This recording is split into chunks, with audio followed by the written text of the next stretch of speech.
very good evening, everybody. The moment has come which I've been waiting for since last morning when we had the inaugural here. As it says, the time flies too fast. What was yesterday, it is today. What is today, it's going to be tomorrow. So keeping that in mind, you can always have a feel where we started from the inaugural, which was the start of A and B. We are nearing to the day of the ceremony of Loi Fiesta. So this is going to be a marvelous feel. This is going to be a memorable feeling for all of us. We have with us a galaxy of legal luminaries from the academics and more so from the judiciary. We are blessed with the presence of Justice M.L. Mehta, sir, former judge of Delhi High Court, and a person with a cherished legal career.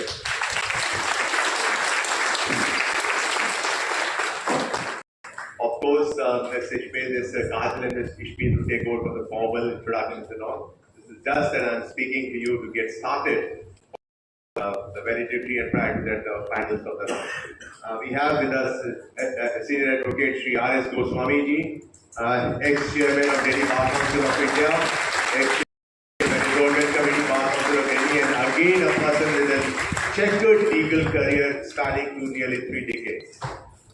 We have Senior Advocate Sri Murari Tiwari Ji, again with the same kind of a background, I would say, ex-chairman Delhi Bar Council of India, ex-chairman Delhi Enrollment Committee of Bar Council of Delhi, and again a person with a very, very cherished legal career. We have Dr. Nitin Malik sir here, who is known in the academic circles as one of the leading academicians of today being the registrar of Dr. B.A.Ll.B University. And we have Dr. Upma Gautam, who is an associate professor at University School of Law and Legal Studies in University Delhi. And along with we have Dr. Advocate Sri Atul Kumar Sharma sir, again with a very legal and very, very and of course a bright legal career behind him. So with this galaxy of people with us, I think I should be occupying the chair now, and they would the one who would be taking the show from here. We have 2 final teams who have finally been able to make it from 40 teams, which in fact started yesterday, day 1, and today we are there with just 2 teams. I know that some of you would have felt little, depressed, maybe little distressed by not making it. But I believe so, as I said it yesterday too, that it's always participation at your age and at your stage that matters. It is not that who wins or who doesn't win. As I just said, I never use the word called lose. It's a winner or it's a non-winner. And everybody is a participant. So that should be the spirit, and with that spirit, we will be getting started with our finals of moot court of the 6th Loi Fiesta CPJ National Law Festival. Thank you so much.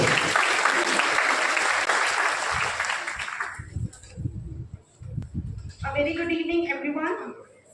I, Kajal Pandit, Assistant Professor Law at Chandraprabhu Jain College, welcome you all at 6th National Law Festival, Loi Fiesta 2024.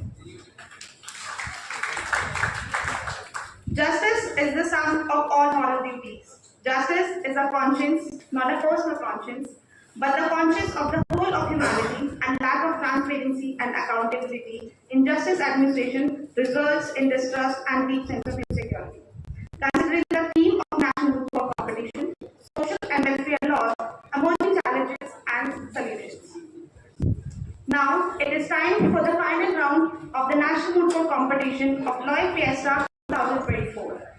So, are you excited? Yes. A little louder? Yes. Okay. We feel great pleasure and honor to welcome our distinguished chief guest, Justice M.L. Mehta, sir.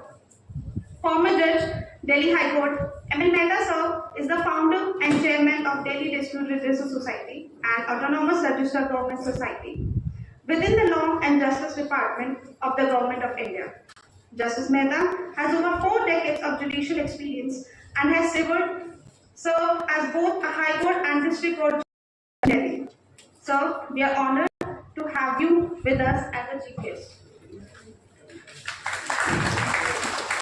We are also bestowed with the presence of Mr. Upma Gautam Adv, sir, Director General, CPJ College, Dr. Shaniti Adi, Principal, School of Law, Dr. Amit Jain, sir, Director, Corporate Affairs, Dr. Shweta Gupta, Dean, School of Law, and other senior dignitaries with us.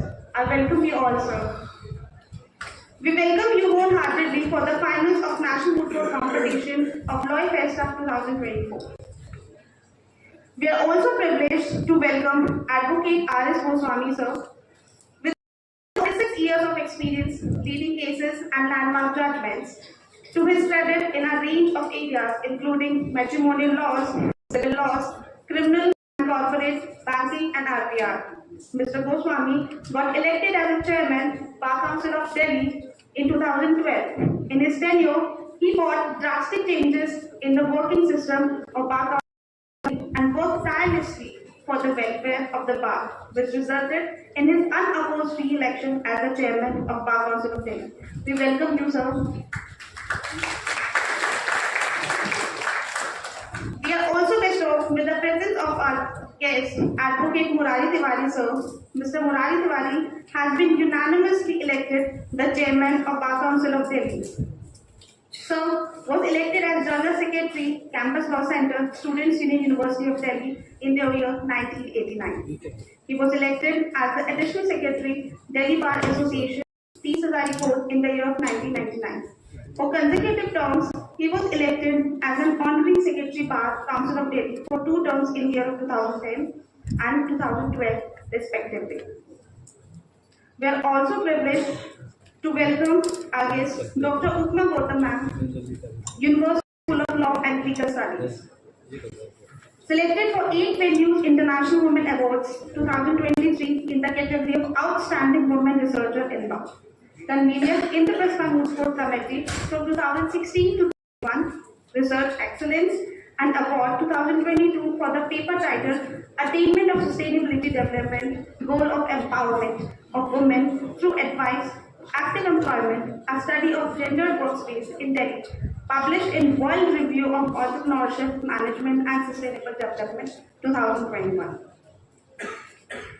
Now, I would like to introduce Dr. Nitin Malik, sir, presently working as a registrar of the Dr. Ambedkar University, New Delhi. He has vast experience of serving higher education for 28 years. He has also been honored with Radhakrishnan Award on academic achievement by a prestigious social organization.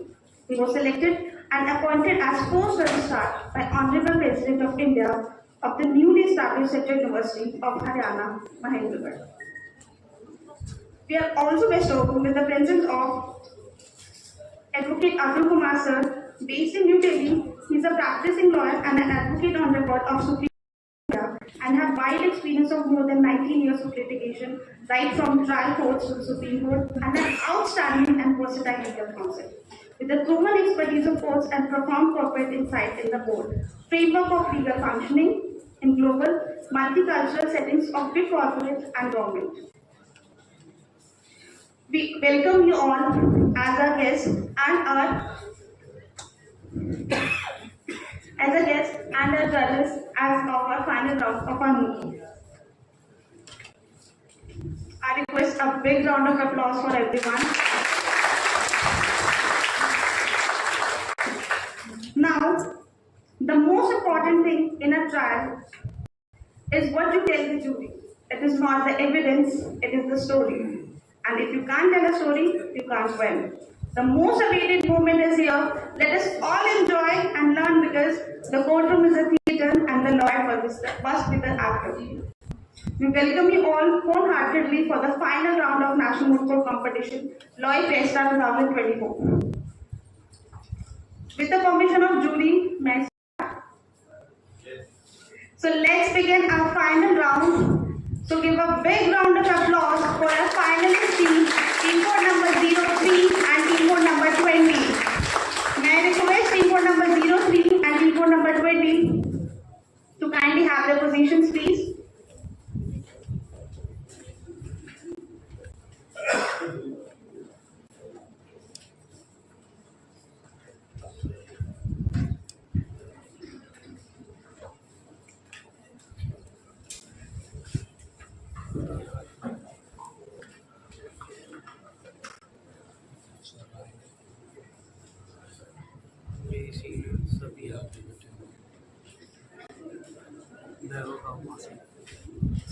Be seated, please.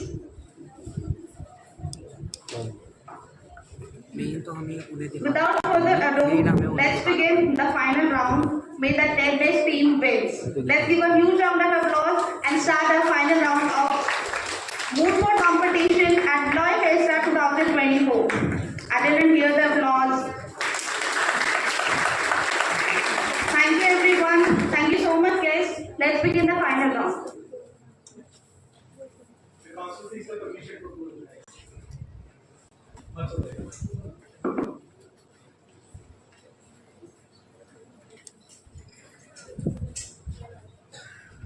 Council the committee. Am I audible?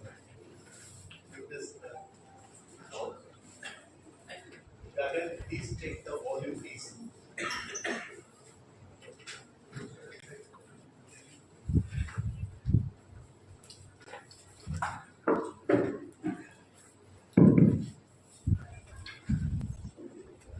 Am I audible? Yes.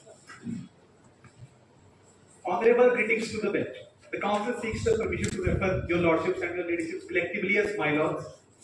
Much obliged, my lords. Lords, the counsels for the petitioner are deeply honored to present the petitioner's case before this Honorable Supreme Court of Andhra Pradesh.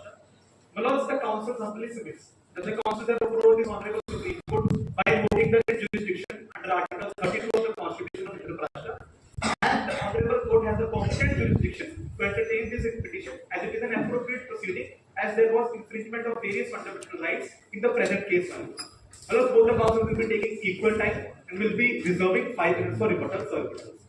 If my lords are well versed with the facts of the case, the council would like to proceed to the issue at hand. And if my lords want, I can also state the facts. Okay. The police department of state of Devsena, my lords, while investigating a rape and a murder case, arrested 6 persons.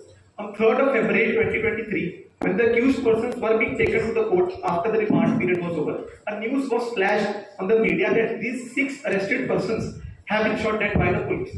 The investigator in charge stated that the vehicle carrying the said persons met with an accident, and then 2 out of the 6 accused allegedly snatched the revolvers from the constables and fired 2 rounds in the air, and another accused choked a police constable, and afterwards the police shot the accused.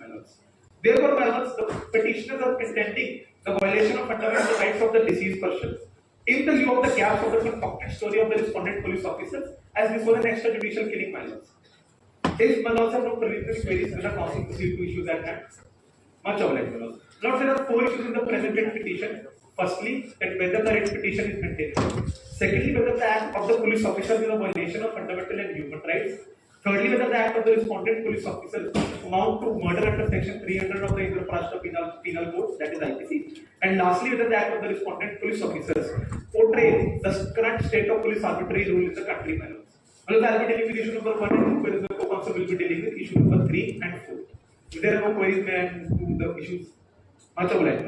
Moving forward to the issue number 1, my lord, it is advanced on page number 1 of the pleading section.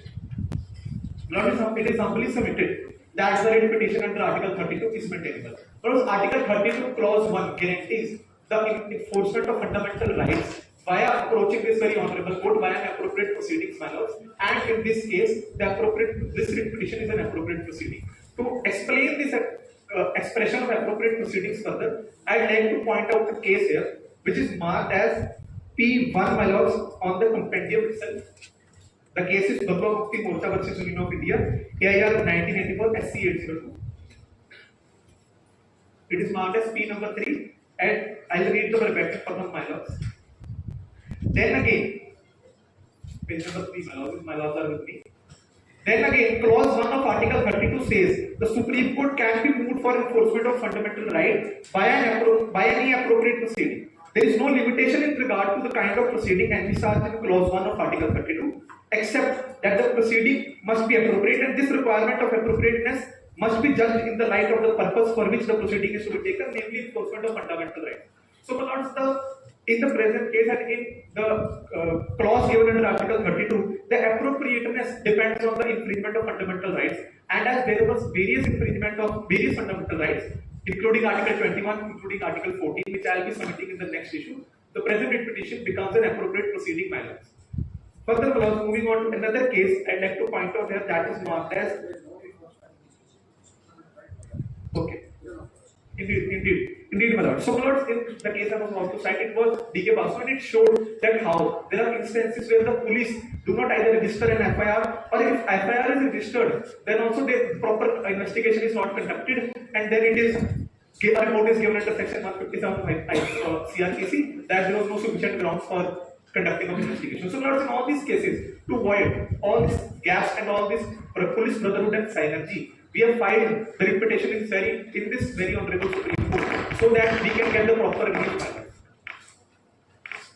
Further, moving on to another contention of ours, that is the availability of an alternate remedy does not bar the right to approach this very honorable court. It was held in various cases, and one such cases, Godrej Sala Limited versus Excise and Taxation Officer from Assessing Authority. It is also marked as P4, but it states that if there is an alternate remedy, this is a self-imposed limitation. So it should not be done, and the writ petition should be allowed. So, my lords, moving ahead to the, if my lords are not having any query, the council is done with issue number 1, that is maintainability of writ petition.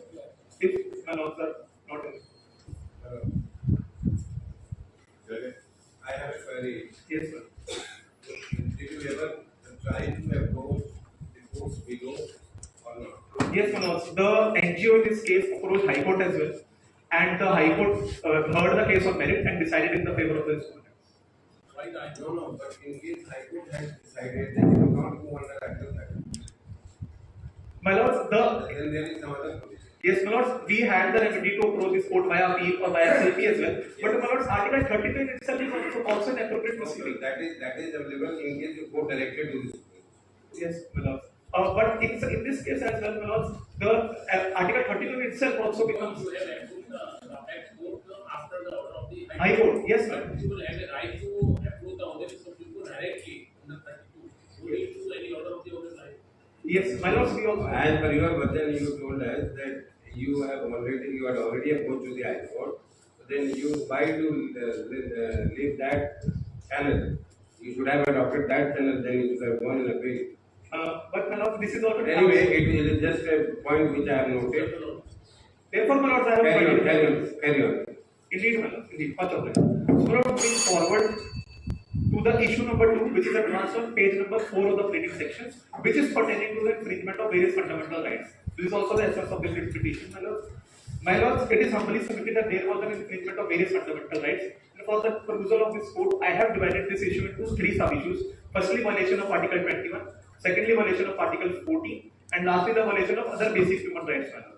Now, moving on to the violation of Article 21, the arbitrary action of police officers while killing the 6 deceased persons was an infringement of Article 21, as the encounter took away the lives of the deceased persons, and Article 21 in itself states that no person shall be deprived of his life or personal liberty. My lords, the procedure of trial, investigation, a collection of evidence and proving of guilt. The procedure of trial was not followed. Therefore, my lords, there was an infringement of right to free trial, my lords. My lords, the only way Article 21 can be infringed, the restriction is by following the reasonable procedure established by law. And in our country, there is no procedure expressly mentioned, but the only defense that the police can take is by effecting the arrest under Section 46 CRPC, and another provision that is self-defense, my lords. And in this case, my lords, both the provisions were not applicable. This issue, the non-applicability of these provisions, has been discussed in detail by the co-counsel, but I'll just provide a summary that there are certain gaps in the story of the prosecution, the story of the respondents, of the police officers, which showcase that they had created a scenario in a way to portray the necessary means under Section 46 and portray the apprehension to be caused. Therefore, lords, both the provisions are not applicable. It will be covered in detail by the co-counsel in issue number 3. Just for clarity, what stage is this case at? My lords, the proposition is silent about whether trial was conducted or not. But my lords, it can be. This is a necessary implication that. So you are not clear about it? My lords, the proposition does not say so, but it is a necessary implication that is being drawn because it is directly written that after the accident, a petition was filed directly in High Court. So, my lords, it is a necessary implication that the trial was not conducted. So you went to magistrate for registration of FIR? No, my lords, the petition did not approach the High Court as the proposition is also silent and the case was such that the infringement was such, and it is also the registration of FIR does not mean the trial would conduct. The trial would begin, the charge sheet would be filed. So we have approached this honorable court so that independent inquiry and by different agencies can also be conducted. So to also gain that prayer, we have also that will be covered later on by my counsel as well. So I'll be moving forward to infringement of Article 14. If my lords do not have any further query. Much obliged. My lords, there was a violation of Article 14 as the Arbitrary Act of the Police denied the principles of equality covered under Article 14. My lords, the principle of body alter partem was denied to the deceased persons. My lords, they were not provided an opportunity to present their case. Rather, they were made to meet their end even before the trial was started. Therefore, my lords, the right of body alter partem under Article 14 was denied. Furthermore, my lords, the act of the respondent was also against the principle of rule of law. This very honorable court has itself stated in the case of Extrajudicial Execution Victims Family Association versus Union of India that in such cases, as we cover vetting, security forces and the investigation agencies reported with the task of investigating and finding of evidence when assuming themselves the judicial authority and punishes the accused by way of such killing will lead to the breakdown of rule of law. So, my lords, to conclude this issue, there was an infringement of body alter partem, there was an infringement of rule of law. Therefore, there was an infringement of Article 14 of the Constitution. Furthermore, my lords, moving on to the third sub-issue in this issue itself, violation of the basic human rights. My lords, along with the rights expressly granted by the Part 3, that is fundamental rights, there are certain rights which are also available to a human by lieu of them being a human. My lords, these are known as basic human rights. Though these rights are not expressly mentioned in the Constitution, but they are available to the Constitution, they are available to the humans, and it is the unwavering duty of the state, that is the police, to protect these basic rights. Lords, I'll request my lords to just refer to this one case. It will be clear what I'm trying to convey here. The case is Bandhwa Mukti Morcha itself. It is marked as P1 itself and page number 2. I just request the court to refer to this case. So the relevant para was though discussing the validity of PILs, but not during that, the relevant part of the case was also cited by this very honorable court to protect them against violation of their basic human rights, which is also the constitutional obligation of the executive. The court is thus merely assisting in the realization of the constitutional right. So it is the constitutional obligation of the executive as well to protect these various basic human rights, which were also violated in this case. So along with these fundamental rights, the various rights which I am contending here are envisaged in Article 2 of the Open Convention of Human Rights, which restricts the use of lethal or potentially lethal force. In this case, the lethal force was used by the police. They shot the deceased person's dead and without giving any warning. So they used lethal force. Further, Article 3 of the same convention provides absolute prohibition on the use of torture or inhuman or degrading treatment or punishment and much more. The punishment was directly conferred to the deceased person's without the trial being followed, and on the basis of a concocted story that it was an accident. And furthermore, Article 3 of the Universal Declaration of Human Rights and Article 6 of the International Convention of Civil and Political Rights also talks about right to life. So, lords, these basic human rights of the deceased persons were also violated by the police officers. And, lords, to summarize the contentions, I would like to state the verbatim by this very honorable court in the case of Om Prakash and other the state of Jharkhand for the perusal of the Supreme Court. It is marked as P7 on page 21. I'll read for the court.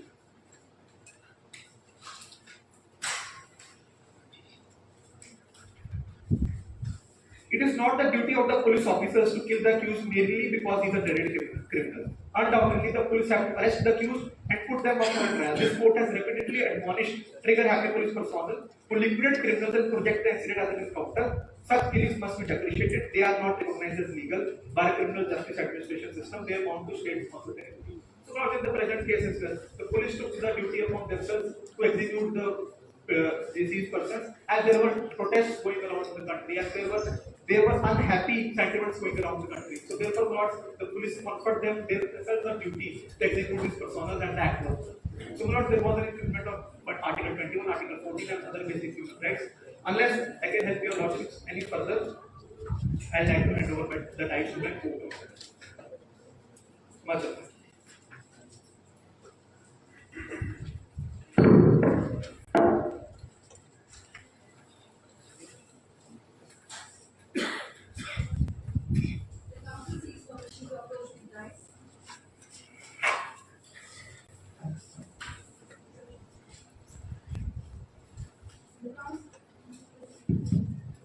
council seeks permission to address my ladyship and your lordships as my lords. Greetings, my lords. This is council number 2 from the side of the petitioner, and as already informed by my co-counsel, I will be dealing with the third and fourth issue. The council seeks permission of the bench to start with the third issue. My lords, the third issue deals with whether the act of the respondents amounts to murder under section 300 of IPC. It is humbly submitted before this Honorable Supreme Court that yes, the act of the respondents amounts to murder under section 300 of IPC. And to prove this, the council has divided this issue into three sub-issues. First, dealing with self-defense. Second, dealing with section 46 of CRPC. And third, dealing with section 34, read with 120B of IPC. Dealing with the first sub-issue at hand, my lords. Section 34 read with 120B. My lords, section 34 talks about common intention and 120B talks about 34 read with 120B. This is correct chart. Then 300 read with section 34. my lords, the council want Here to read with my lords, the council. Dealing with the first sub-issue at hand, my lords, it talks about whether the act of the respondents amounts to self-defense. It is humbly submitted before this honorable bench that the act of the respondents was not under self-defense. As self-defense means self-preservation, my lords, from any kind of threat. But it has two basic principles with it. First, that the force used should be necessary and should be in proportion to the force that was inflicted upon the accused. And second, death should not be caused in such circumstances except in certain cases. In the section 100 of IPC provides that death can be caused while using the right of self-defense. But there's restriction of section 99, which proposes the restriction of good faith, my lords. And in this case, the respondents did not have good faith while acting in the manner they did, because it can be seen from the facts and circumstances that they were continuously using hate speech, and they were even giving death threats to the victims, and the families of the victims were in apprehension that the death of the arrested persons will be caused, and thus there was no good faith on the part of the respondents. Correlating these facts of circumstances with exception 3 of section 300, my lords.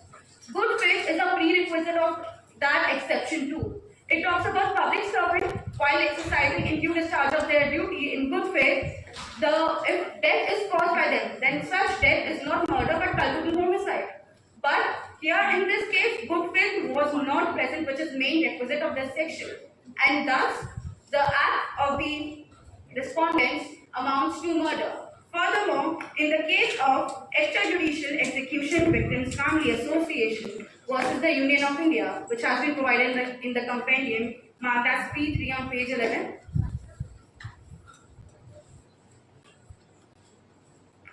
the council will state, if my lords are with me, much of the issue, lordship. It is foregoing that the right of private defense or self-defense belongs in one basket, while the use of excessive force or retaliatory force belongs in another. Thus, even though section 96 to 106 of IPC provides the victim's use of excessive force or retaliatory measures for self-defense, but if victim uses excessive force or retaliatory force against beyond that right, then the person who is using such force becomes the aggressor. And also when such retaliatory force is used by the police authorities, it is known as extrajudicial killing. In this case, lords, when the respondent shot the escaping persons dead, they became the aggressors, because even after 102 of IPC, the right of self-defense continues till the apprehension of threat continues, and escaping the accused do not provide any apprehension of threat to the life or danger of the police officers. Plus, moving further, we're correlating these facts of circumstances with the exception 2 to section 300. which talks about excessive use of private defense. In this case, my lords, no question of excessive use of private defense arises because for excessive use of private defense, the first prerequisite is the existence of right of private defense. And in this case, as already been given, the police officers, the respondents did not have the right of private defense as the accused persons were escaping from the scene. And escaping persons do not provide any apprehension of threat, and thus it is submitted before this honorable court that the act of the respondents amounts to section 300 as there was intentional killing of all the 6 accused. Only if 3 persons used force against them, all of the 6 were shot dead, my lords. And the act does not fall in exception 1 as there was no grave and sudden provocation. Moreover, it was not a sudden fight, so it doesn't even fall in exception. It also doesn't fall in exception 4. Moreover, my lords, this is a wholly and orchestrated story by the police officers that there was an accident, there was using of guns, there was choking. It was wholly a concocted story, as when in the media round the police officers were asked how 2 of the accused got hold of the guns in presence of 10 armed police officers, my lord. They were not able to answer that question. This shows the gap between the chain of events, my lords. Moving onwards with the second sub-issue, which talks about whether the act was necessary means under section 46 of CRPC. It is humbly submitted before this court that the police officers exceeded their power given to them under section 46 of CRPC. Section 46 of CRPC mentions use of all necessary means to effect an arrest, my lords. But it shall be kept in mind that all necessary means should be taken in a liberal meaning and should be used beneficially. As held in Allied Motors Private Limited versus Commissioner of Income Tax, my lords, it was held in this case that literal construction is liable to be avoided if it defeats the manifest object and purpose of the act. And in this case, if the persons are shot dead even without trial, then the whole object of CRPC, which is to give fair trial, will be defeated, my lords. Furthermore, moving onwards with the third sub-issue, which talks about that all the police officers, all the 10 police officers should be held liable for murder under section 300 of IPC because of the virtue of section 34 of IPC and section 120B of IPC. My lords, section 120B of IPC talks about criminal conspiracy and it has 4 ingredients. First, agreement between the parties. Second, intention to commit the unlawful act. Third, commission of the unlawful act. And fourth, the unlawfulness of the act. While section 34 of IPC, which talks about common intention, covers 3 ingredients. Act should be done by several persons. Second, there should be participation. And third, there should be meeting of minds. Below, from the fact and circumstances, it can be inferred from this case that the participation, the meeting of minds, the agreement between the parties can be seen from the fact that they used hate speech against the accused persons. They gave them death threats and even they were not able to answer the question when they were asked about how the accused person got hold of the gun in presence of 10 police officers, my lords. If they wanted to make up a story, then they should have at least filled the chain of circumstances, my lords. Thus, it is concluded that the act of the respondents amounts to murder under section 300 of IPC as it was not done in good the act was not done in good faith, it was not done in self-defense, it was not their duty or within their powers to shoot the persons dead merely on the premise that they were trying to escape the laws. Moreover, there was common intention and criminal conspiracy. There was meeting of minds on the part of the respondents, my lords.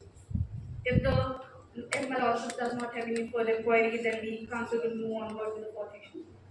Yes, Ashoka, lordships. Lordships, the fourth issue talks about whether the act of the respondents, which is the current arbitrary state of police rule within the country. It is humbly submitted in front of this Honorable Supreme Court of the Republic of Indraprasth that yes, the act of the respondent showed the arbitrary state of police within the country. As can be seen from the facts and circumstances of these cases and several other cases such as D.K. Basu and Sunil Batra, it can be seen that sometimes the police officers get so consumed by their powers that they end up violating the fundamental right, the basic human rights of the arrested persons who are in their so-called lawful custody. Because they end up violating the life of those persons they were meant to protect. Furthermore, as the council will back their submissions with the help of the data has been provided in the memorial on page number 27, Milos. From this data, it is an NHRC report which has been provided. It is the report of 2023 and it can be seen in February the custodial deaths were 10, while in June on the same year the custodial deaths increased to 23, and in cases of encounters in January the encounters were 5, while in July they doubled, Milots, it increased to 10.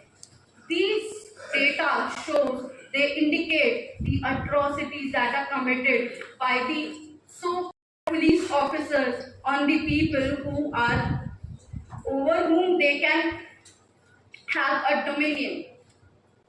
In this case, from these data, it is indicated that the atrocities on the people they are committing is highly increasing day by day, my lords. And there is also another table on the next page of the memorial itself. It is a report of National Crime Report Bureau 2023. It shows that there are 6 registered cases against the police officers, and then also none of them are charge sheeted, my lords. This indicates that because of the camaraderie between the police department, no investigation is done. Even if investigation is done, it is tampered, the evidences are tampered, and they are not even charge sheeted so the trial can begin. Because of this reason, the councils approached the Supreme Court because of the camaraderie between the police department, if they are not even doing the investigation, then what is the purpose of going to them? If the case is against them, they will be tampering the evidence themselves. So the council approached the Supreme Court, the petitioner approached the Supreme Court and are seeking the remedies for the fundamental rights of the victims. And furthermore, my lord, we all are very aware about the mental conditions of the persons who are arrested and who are in the lawful custody of the police. And in addition to such mental conditions, such atrocities of encounters and custodial deaths add on to the effects of it on their mental condition, and thus spotted by justice, as termed by Justice Gautam Patel of Bombay High Court in an event, he termed such act of police officers as hero cops. They are hero cops who want to shine bright within the crowd, because of which they do such acts, and thus it is submitted before this Honorable Supreme Court that yes, the act of the respondents indicates the arbitrary state of police within the country. If there is no further query, the council will move onward with the prayer.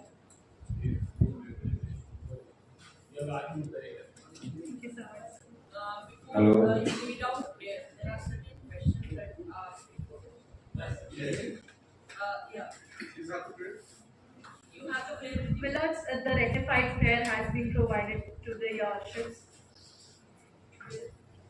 This is the rectified prayers, my lords.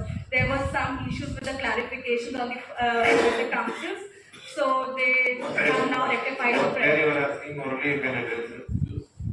What prayers are there? What do you want?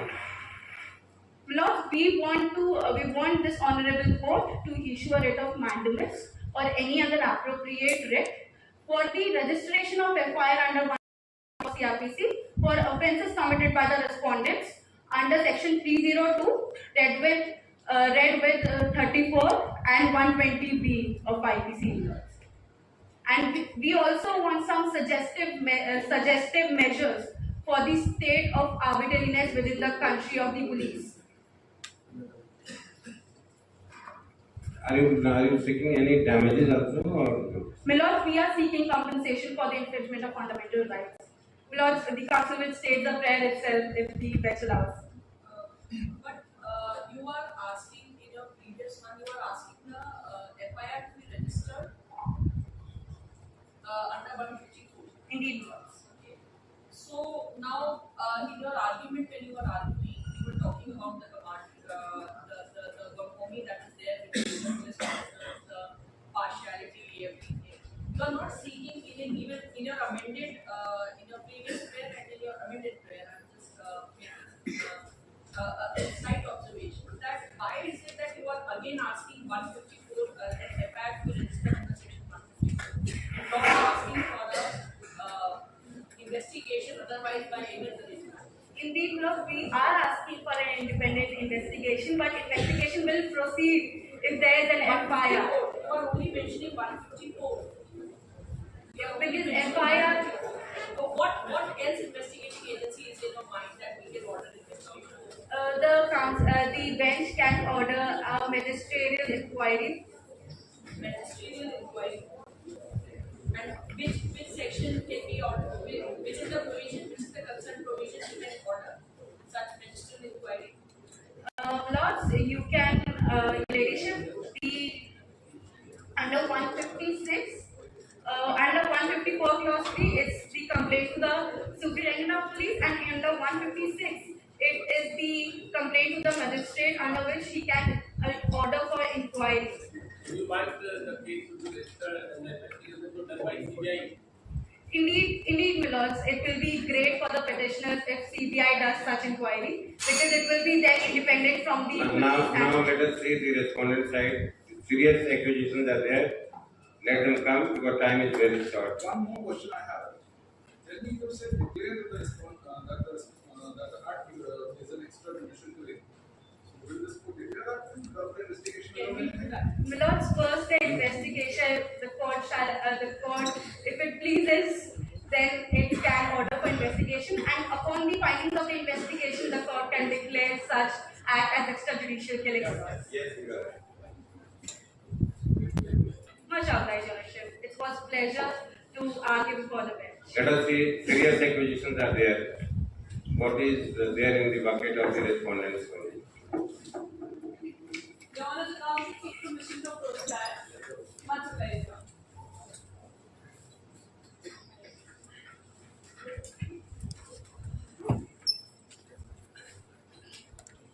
Your Honor.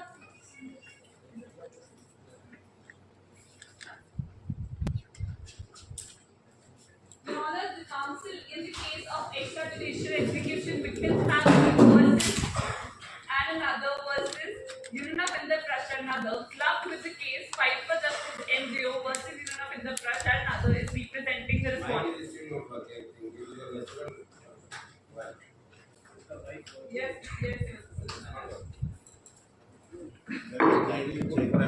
Hello.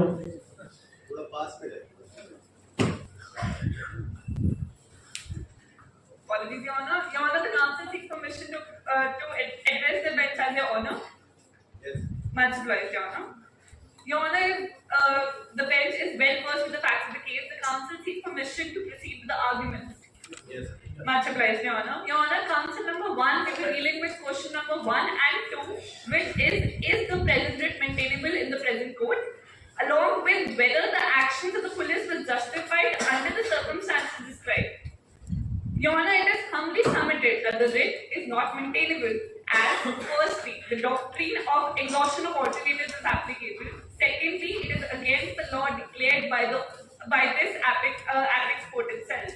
And third, fundamental rights are not violated in this very case. That will be dealt by my co-counsel in issue number 3, Your Honor. Your Honor, if you please refer to the moot proposition, second class paragraph, Your Honor. Your Honor, the para states that alleging that the youths were killed in a staged gunfight, the families filed a writ petition under the provisions of Article 32 of the Constitution of Andhra Pradesh that provides remedies against the infringement of fundamental rights. Your Honor, the very next paragraph states that NGO, after the judgment by the Honorable High Court, Your Honor, High Court of Desina, approached the Honorable Supreme Court on the contention of violation of human rights as well as violation of fundamental rights guaranteed under the Constitution of Republic of Andhra Pradesh. Your Honor, I would like you to refer to a case of J&L Exports Private Limited, New Delhi versus Union of India. Court Master.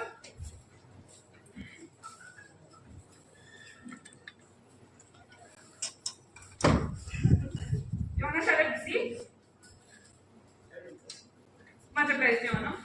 Your Honor, on the page 26/79, it states that it is well settled that when an alternative and equally efficacious remedy is open to a litigant, he should be required to pursue that remedy and not invoke the special jurisdiction of the High Court to issue a prerogative writ. It is true that the existence of another remedy does not affect the jurisdiction of the court to issue a writ, but as observed by this court in the case of Rashid versus Municipal Board, the existence of an adequate legal remedy seems to be taken into consideration in the matter of granting writs.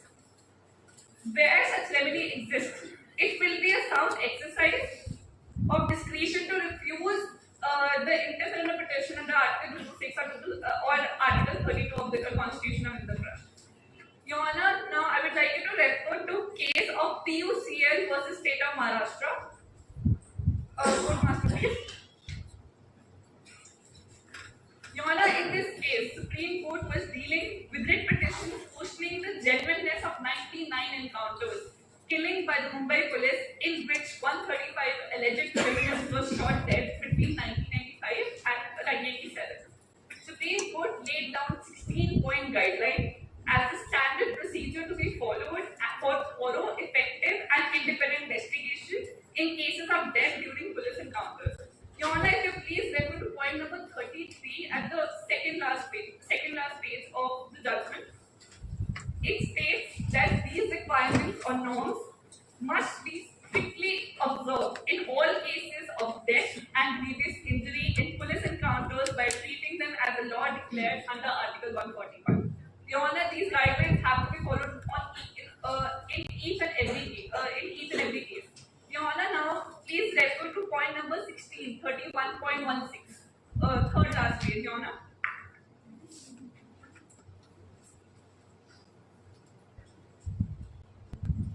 Your Honor, shall I proceed? Much obliged, Your Honor. Your Honor, point number 16 of P.U.C.L. judgment states about grievance redressal. That if the family of the victim finds that the above procedure has not been followed, then it may make a complaint to the sessions judge having territorial jurisdiction over the place of incident. The concerned session judge must look into the merits of the complaint and address the grievances raised therein. The petitioner had the option to address these discrepancies by approaching the sessions court as per the judgment. Your Honor, the first petitioner mentioned that there was tampering of evidences, there were no evidences. Your Honor, if the petitioners are not approaching the session court, how the evidences will be checked and the investigation must be there. By not exhausting this alternative avenue and opting for a writ petition, instead the petitioner's legal standing may be undermined. By passing the Supreme Court suggests a failure to utilize available remedies before resorting to writ petition as this writ proceedings. Your Honor, as stated, these norms have to be followed on each and every case. Your Honor, if you please refer to case B.A.Ll.B Offshore versus Union of India. Court Master.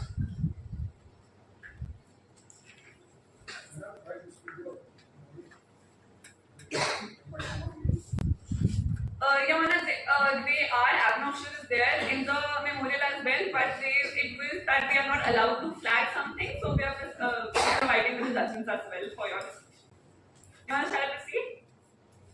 Your Honor, this case on the page 19/27, the highlighted part states, even though a writ petition may have been admitted and rule is the issue, perceiving that it was a purely legal point that requires an adjudication on merits, but at the same time But at the time of final hearing, it appears to the same court that such legal point arising for determination would involve investigation of certain disputed question of fact and which would well be agitated and appropriately decided by the statutory appellate forum.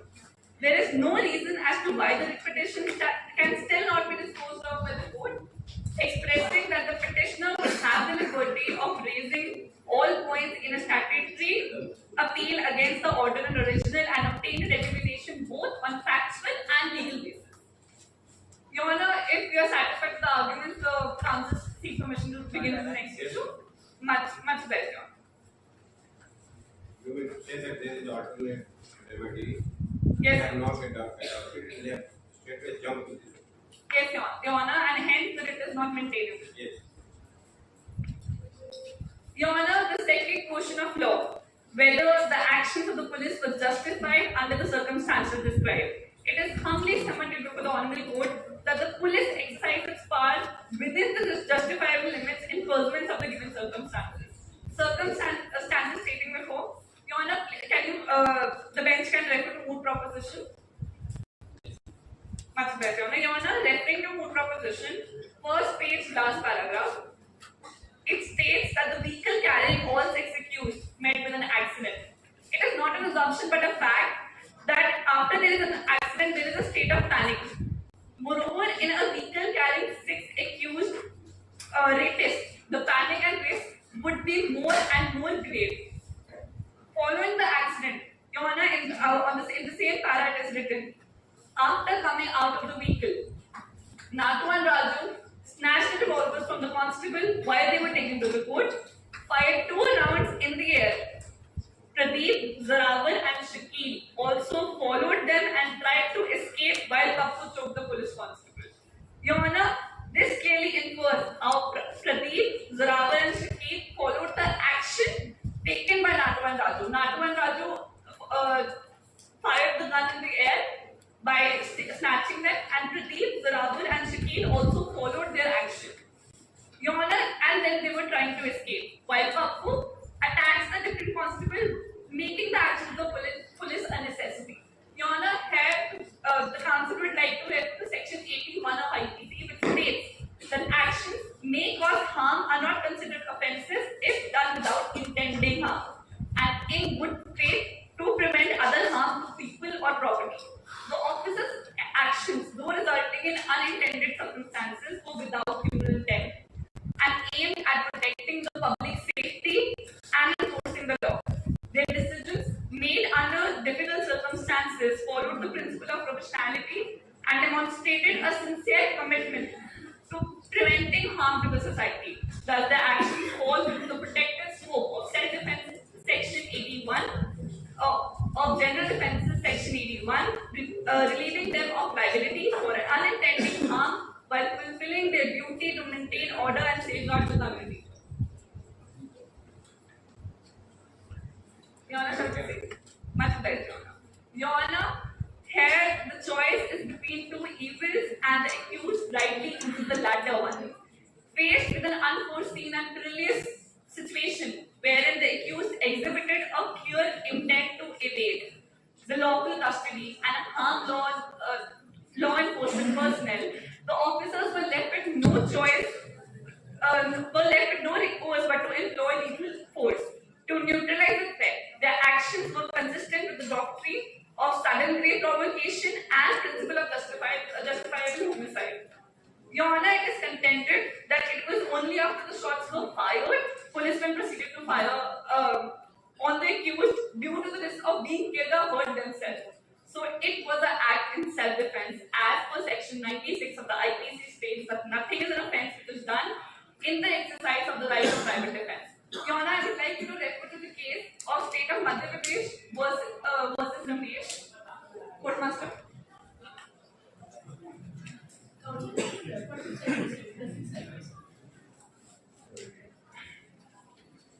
No, Your Honor. 76 would have been correct. Your Honor, I refer to section 79 of section 79 of IPC that an act which is justified by law, yet if it is done under bona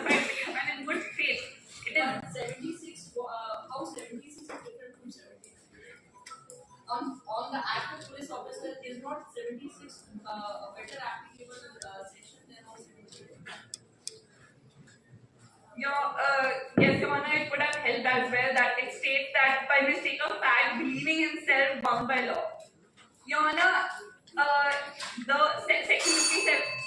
section 76 states that there is a mistake of law when you are believing that they were bound by law, but here the case is they were already what they were doing, they were conferred by law, as it will be dealt in the later arguments as well, that the actions of police officials were conferred within the powers given to them by our nation. Much appreciated, Your Honor.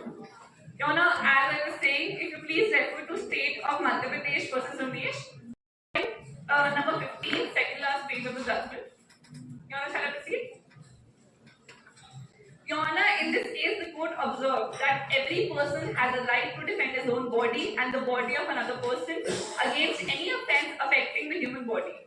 The right of self-defense commences as soon as reasonable apprehension arises, and it is continuous with the duration of such apprehension. Again, it is a defensive and not retributive right, and can be exercised only in those cases where there is no time to have recourse. Your Honor, after going through the facts, if you look, the right to section 96 of IPC, Your Honor. Yes, Your Honor. The right of self-defense commences as soon as reasonable apprehension arises, and it is continuous with the duration of such apprehension. Once they are fired in air, how it is coming on the and they are shooting them back. Your Honor, the police officials won't wait for the fact that the next shot will be at them. There are cases like PUCL versus Union of India. It was stated that they will not. Your Honor, it was stated that nobody can say that police should wait till they are shot at. It is for the post on the spot to decide when to act, how to act, and where to act. It is not for the court to say that the criminals should be fought. You mean to say that 10 police officers were having threats from the 6 accusers? Yes, Your Honor, as they fired the shots in the air, they won't wait for the fact that they will shoot at them or any of the police officers. Your Honor, shall we see? Much obliged, Your Honor. Your Honor, as I was saying, as for this case, it is stated that the time to have recourse to the protection of public authorities in the instant case, snatching, firing, choking, escaping, they didn't have any recourse of time to wait for the apprehension that what they will do. Your Honor, I refer to section 100 of IPC, which comes to an aid of both personnel and civilians. Says a person can kill another person in self-defense under 6 different situations. 2 of them being an assault as may reasonably cause the apprehension. Yes, is it written that you can kill a person? Is it written anywhere in IPC? Yes, Your Honor, in section 100. No, it is causing the harm to the extent of causing it. There is a difference between saying that you can cause death or you can cause harm to the extent of causing it. What is it? Your Honor, if you Section 100 doesn't say that you can cause death. It says that harm to the extent of cause. Nowhere in IPC. So that means if the harm lesser than could have been the proper measure, lesser harm than death could have been a proper measure, the police officer should use it. It doesn't say that you can cause death. No legislature can never write this. There is no situation where you should cause death. Your Honor, if you answering this question, may I? Yes. Much obliged, Your Honor. Your Honor, if you refer to section 46 clause, it states explicitly prohibits the causing of death unless the individual is accused of an offence punishable by death or life imprisonment. In the case of Nitin Malik versus State of Assam, section 46 was interpreted with the emphasizes to section 46 clause 3 to mean that necessary means may include causing death of the person, escaping or avoiding arrest, who has been accused of offences punishable with either death sentence or imprisonment of life. But then that should be the doctrine of proportionality always works. You can't keep away the doctrine of proportionality and say that you can police officers are trained that way. Yes, Your Honor, but as a judicial safeguard 46 clause, they has given, as per your answer, has been given to the police official for the killing of accused. Can you pardon your question, sir? I said the police officers are trained that way as to what extent they will use the force against such threats. Especially in a case when you are more in number and they are less in number. Your Honor, if we refer to the situation, the 6 of them, the accused rapists, and Was the trial conducted that they were rapists? no, Your Honor, Were they held under bar? How can you say that they were rapists? accused rapists, Your Honor. That's why the respondents were saying that this writ is maintainable and they should go to session court for the discussion that they were accused. Alleged. They were Alleged. They were. Prove that they were. Yes, Your Honor.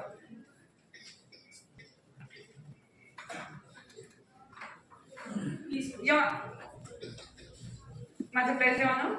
Your Honor, as the counsel was saying that the acts of the police were within the powers conferred to them. The actions of police officials were carried out within the confines of the lawful authority and devoid of any criminal intent. The officers were duty bound to enforce the law and apprehend the accused individuals who posed a direct threat to public safety and administration of justice. As stated, Section 300 of IPC has few exceptions regarding the situation when culpable homicide while exercising the right of defense. Your Honor, Exception 1 states that it is not a murder if the offender will deprived of the power of self-control by grave and sudden provocation causes the death. And it is not murder in the Exception 3, being a public servant or aiding a public servant acting for the advancement of public justice exceeds the power given to him by law and causes death by doing an act which he in good faith believes to be lawful and necessary for the due discharge of the duty. In the immediate case, the provocation was indeed there. It was indeed raised by the accused. Section 300 of IPC X in the annals of our legal doctrine provides shelter for those who in the line of duty tried the thin line between order and chaos. While talking about the situation, we must also consider that action was against criminals charging crimes of the gravest nature. Their apprehension was not a matter of choice but a mandate of duty. We cannot afford the luxury of hesitation when faced with the specter of potential harm to the society as well as to the police officials.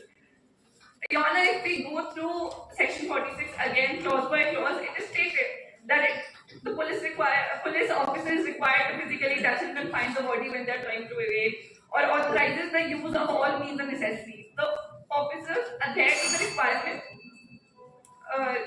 Your Honor, if the counsel starts concluding, if you allow. Much obliged, Your Honor. Your Honor, it is imperative to recognize the inherent challenges and complexities of law enforcement work, wherein officers are frequently called upon to make split-second decisions. Former Chief Justice of India, Deepak Misra, and I quote, said that law enforcement officials have a difficult job, often facing split-second decisions in tense and unpredictable situations. Courts must be mindful of this reality when evaluating their actions. Your Honor, the primary objective of police officials was to prevent the escape of accused individuals and safeguard the public safety for the first instance. The accused were implicated in that much egregious crimes against the community, including rape and murder, posing an imminent danger to the society as a whole.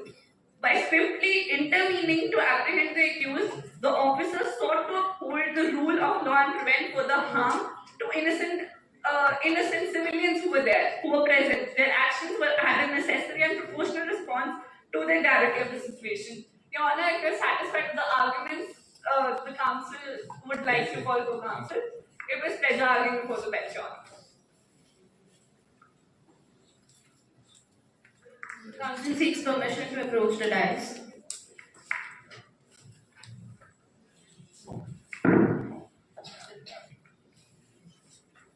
Counsel seeks permission to address the bench as Your Honor. Much obliged, Your Honor. Your Honor, in the present case, Council will be dealing with issue number 3, in which the fundamental rights as well as the human rights violation has been clubbed. The issue states whether the actions and omissions of the police officers of Indraprastha resulted in the violation of fundamental as well as the human rights in the present case. Your Honor, Council will be dealing with 3 sub-issues under this to prove my contention. First is that action of police of Indraprastha does not violate the fundamental rights as the due procedure established by law has been followed. Second, act of police officials falls under the ambit of judicial safeguards available to the police officers by the law of this country itself, Your Honor. And the third, Your Honor, is that there was no violation of human rights. To begin with the first issue, Your Honor, Counsel for the respondent humbly submits that before this honorable court that the action of police officers does not violate the fundamental rights of the accused that have been accused of the rape, Your Honor, because two contentions are there, Your Honor. First, the procedure established by law has been followed. Second, the police acted in the good faith and under the color of their office, Your Honor. Beginning with the first contention, that is, procedure established by law has been followed, Council would rely on Article 21 of the Constitution, which states that no person shall be deprived of his life and liberty except according to the procedure established by law. Your Honor, this phrase, according to the procedure established by law, has been interpreted in the landmark judgment of Mehta versus Union of India. Under this judgment, Your Honor, it has been interpreted that procedure contemplated under Article 21 is a right, just and a fair procedure, and it should not be an arbitrary or oppressive procedure. Interpreting this, Your Honor, the individual's right to life and personal liberty can be curtailed if law has made a competent authority and established procedure has been there. Your Honor, 2 things are there to be fulfilled. First, there must be a law. Second, there must be an established procedure. And in the present case, the police officers done the act of the police officers was under the law as well as the established procedure. To prove my contention, Your Honor, Council wants to rely on Section 46, subsection 3 of the Code of Criminal Procedure, and that states that nothing in this section gives the right to cause the death of a person who is not accused of an offence punishable with death or imprisonment for life. Your Honor, this section is interpreted as it grants police officers the authority to use force when necessary to effect the arrest of a person who has committed a non-bailable offence. Your Honor, in the present case, those accused have committed the alleged.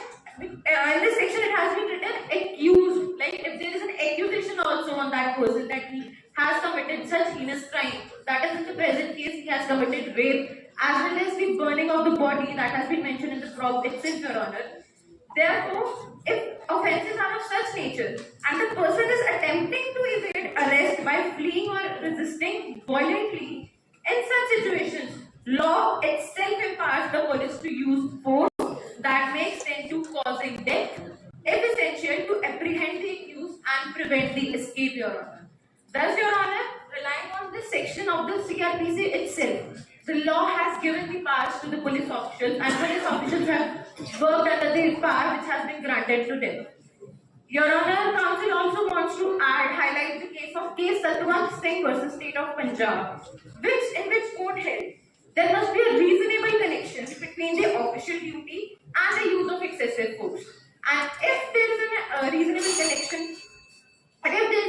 connection between them, then the law empowers the use of such excessive force, Your Honor. And in this case itself, it has been held that in circumstances, the police have to do their legal duty arresting the criminals. They have also while arresting the criminals, they have to protect themselves.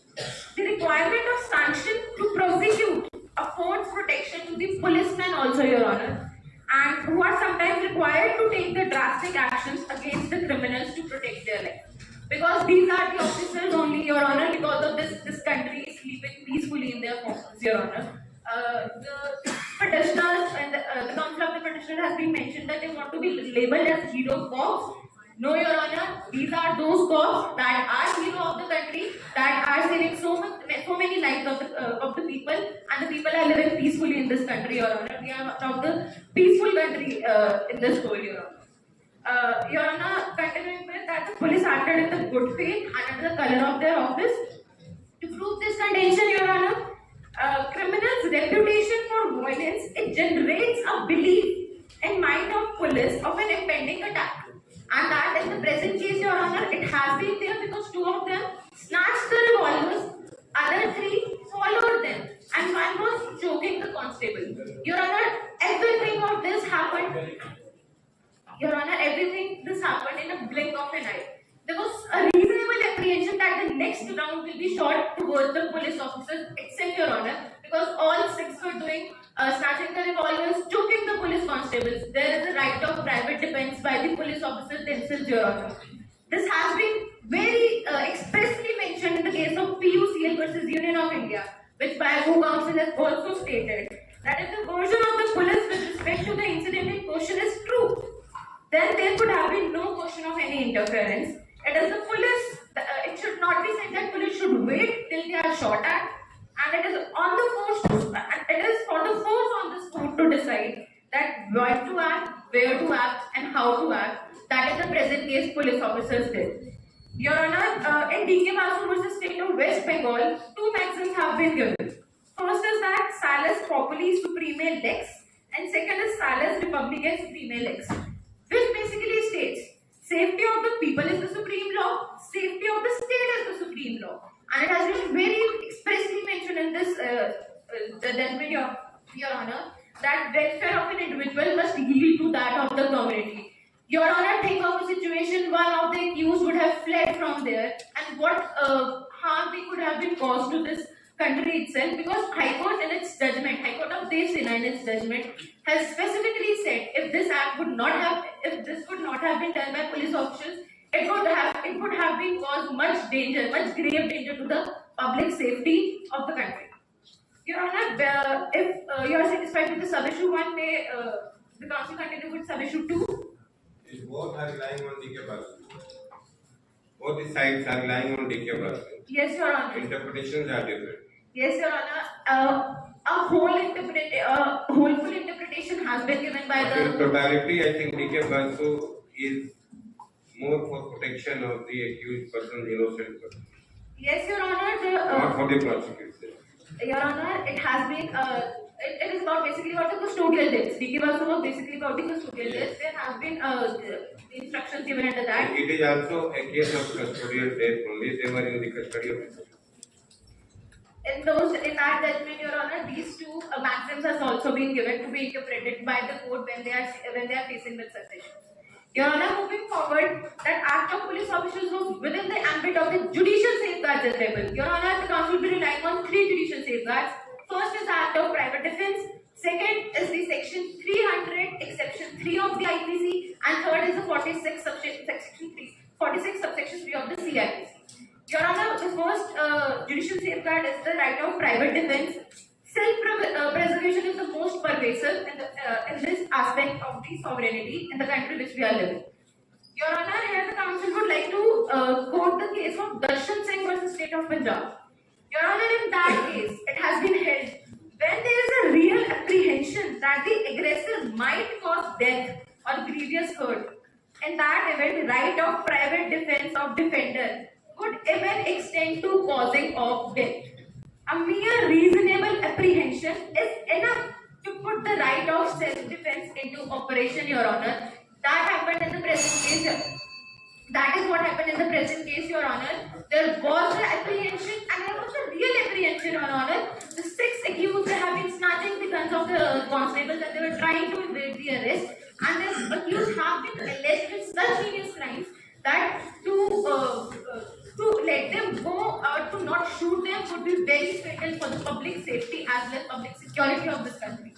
Your Honor, relying on the second judicial safeguard, that is section 3 of 300 IPC, as well as section 23 and 43 of Police Act 1861, which states that also casts a duty on the police officials to prevent.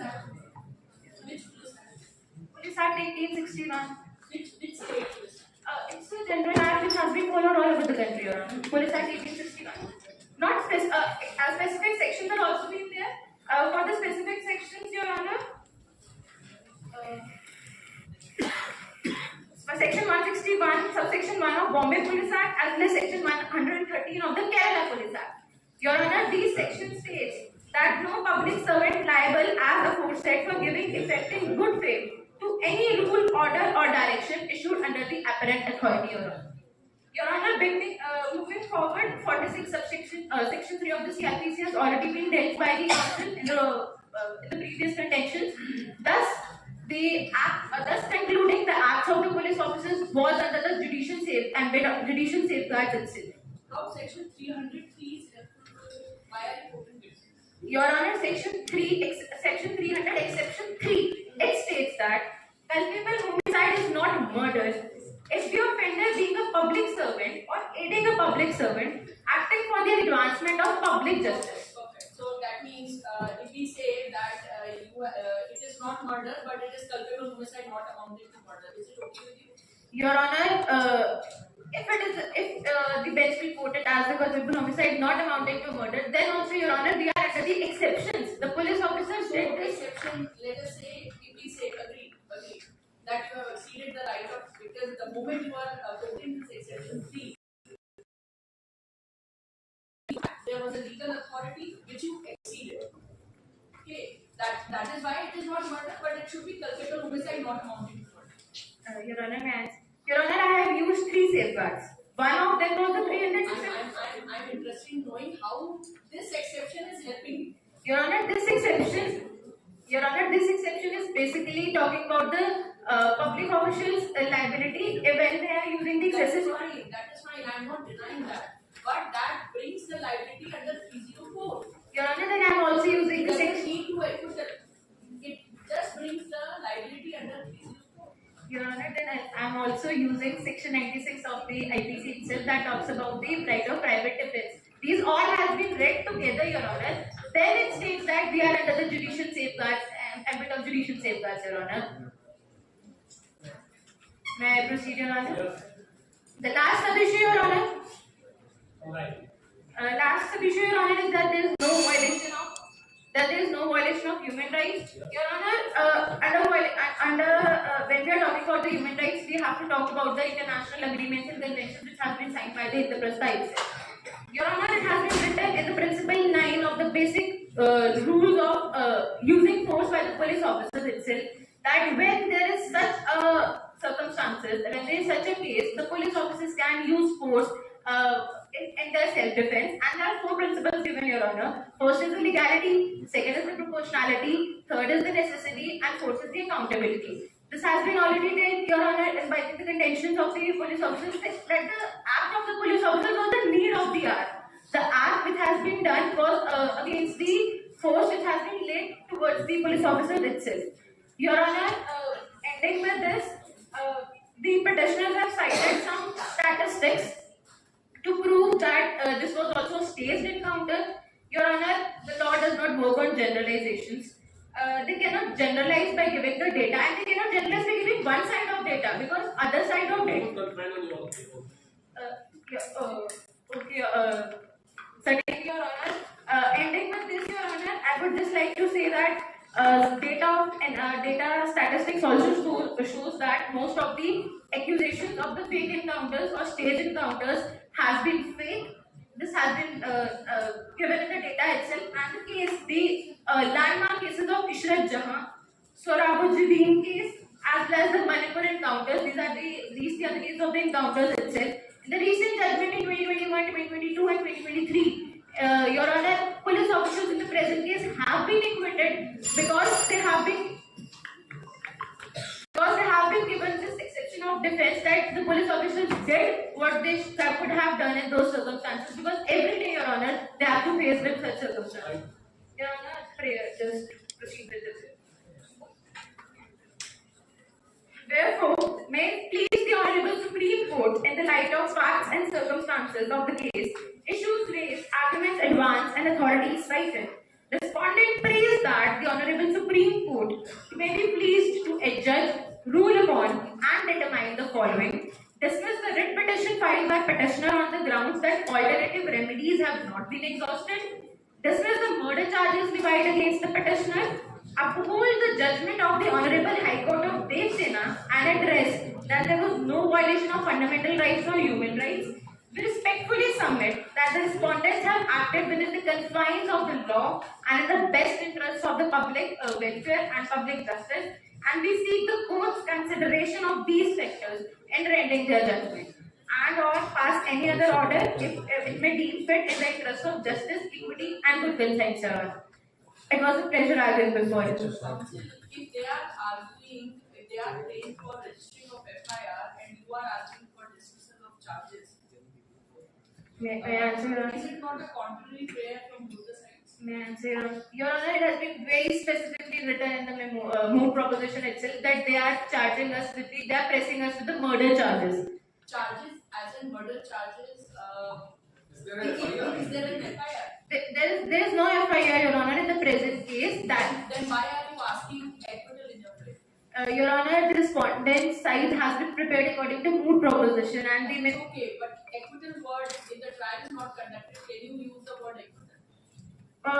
Your Honor, I have prayed that dismiss the murder charges levied against. There are no charges.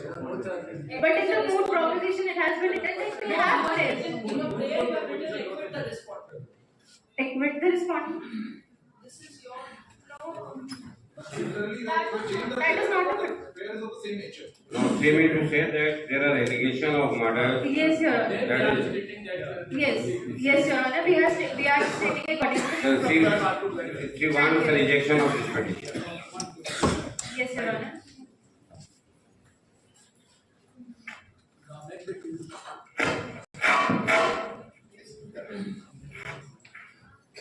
the two are no. Now let the two are no more. Yes, They Your are Honor. right. Yes, Your Honor. And the constable comes here.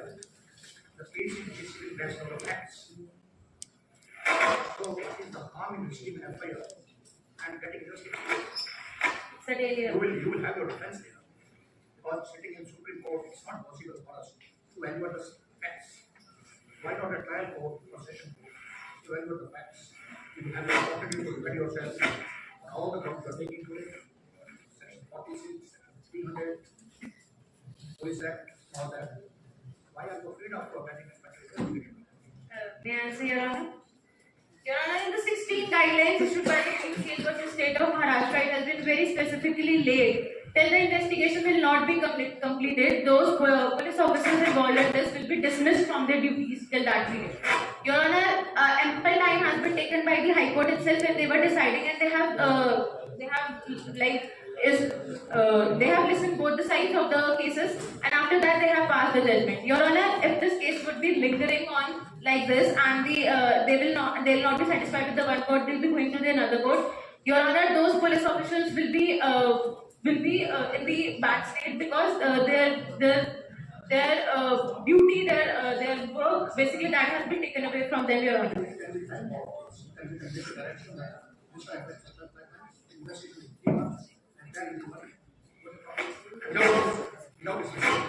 Your Honor, then if they are not satisfied with the High Court, they came to the Supreme Court. Again, if they will not be satisfied with the Sessions Court, they will be again and again coming to the You are different. also admitted in your argument that they have not approached the trial court for inspection of the offense. They have not taken the alternative remedy there. Since they can take their remedy now today itself. So we have no hesitation to pass the terms.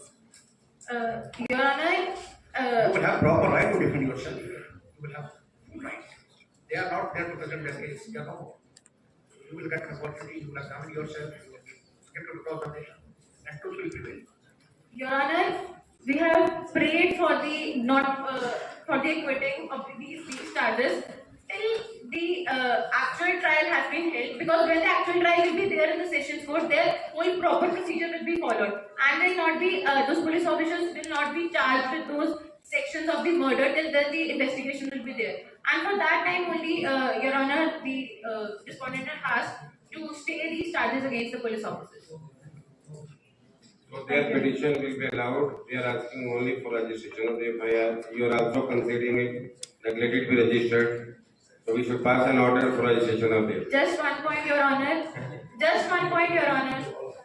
Just one point, Your Honor. In the moot, just one point. In the moot proposition, it has not been written for the FIR. It has been written for the murder charges for which we have paid. Thank you. The council seeks the permission to utilize for the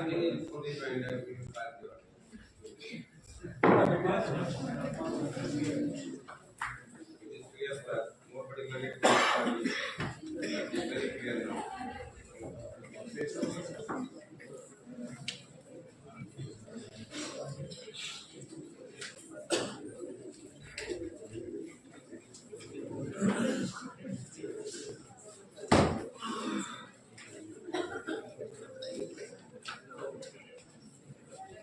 Hello.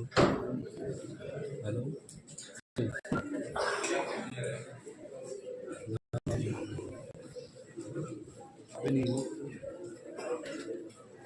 Dr. Reddy sir, what is the procedure now? That there will be a break or? Of course, there will be valedictory round after this. Yes. We will be announcing there are two final. I think the result will be announced in the valedictory. Absolutely. It's not to be announced right now. No. Okay. This is decided between the judges, yourselves. It is not to be announced right now. You can see Right, so it will be after this only. You can give your judgment that we will be announcing. Or I have no hassle. Hassle is no hassle, but that is the last thing to be announced of all the properties.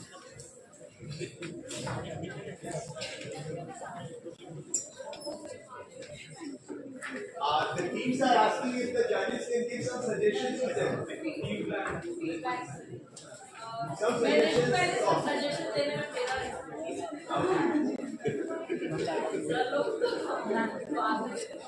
एक तो मुझे बहुत surprise हुआ आपसे कि आपने 76 नहीं I was extremely surprised.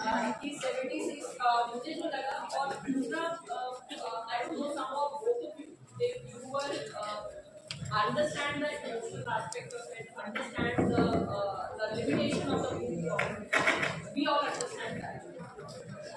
But related to custodial death, as in the case of Supreme Court ने guideline दी कि ये होना चाहिए, आप दोनों cases cite कर रहे थे, क्योंकि those are the cases landmark judgment, no doubt about it, but were not helping your case.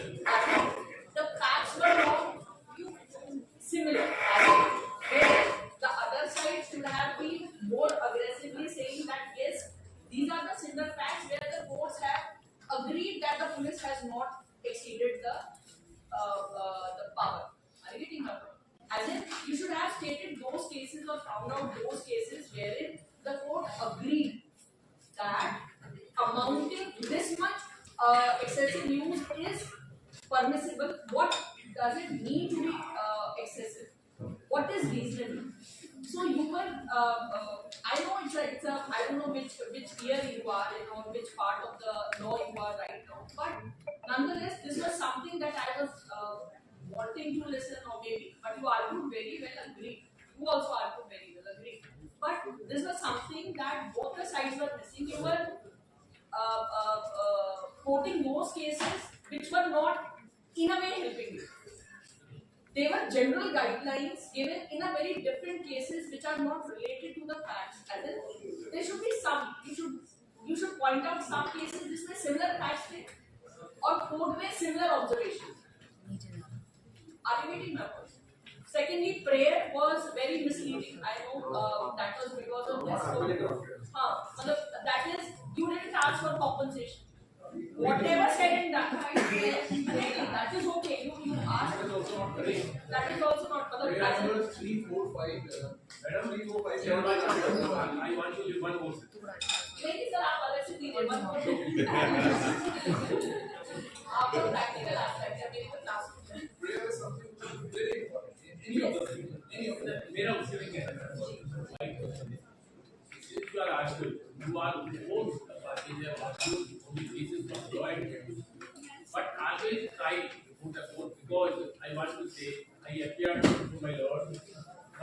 30 years I appeared before him as his advocate. He is our and your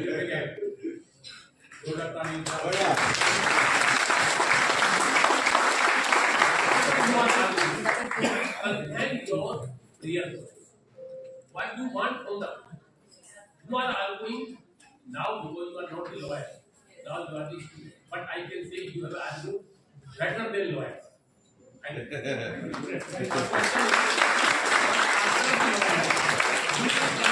how we can get the relief from the purpose of the court. This is what both the parties were somehow I found that could have done better. But in the judgment you have cited no need. Only you should confine only 2-3 judgments which is relevant. Therefore, the court can go through the judgment and can give the relief to you whatever you want. You are supposed to also counter it. Yes. It is a reply. You have argued like that. This is your case. This is in the case. That was not case. But you have counter. You have argued well.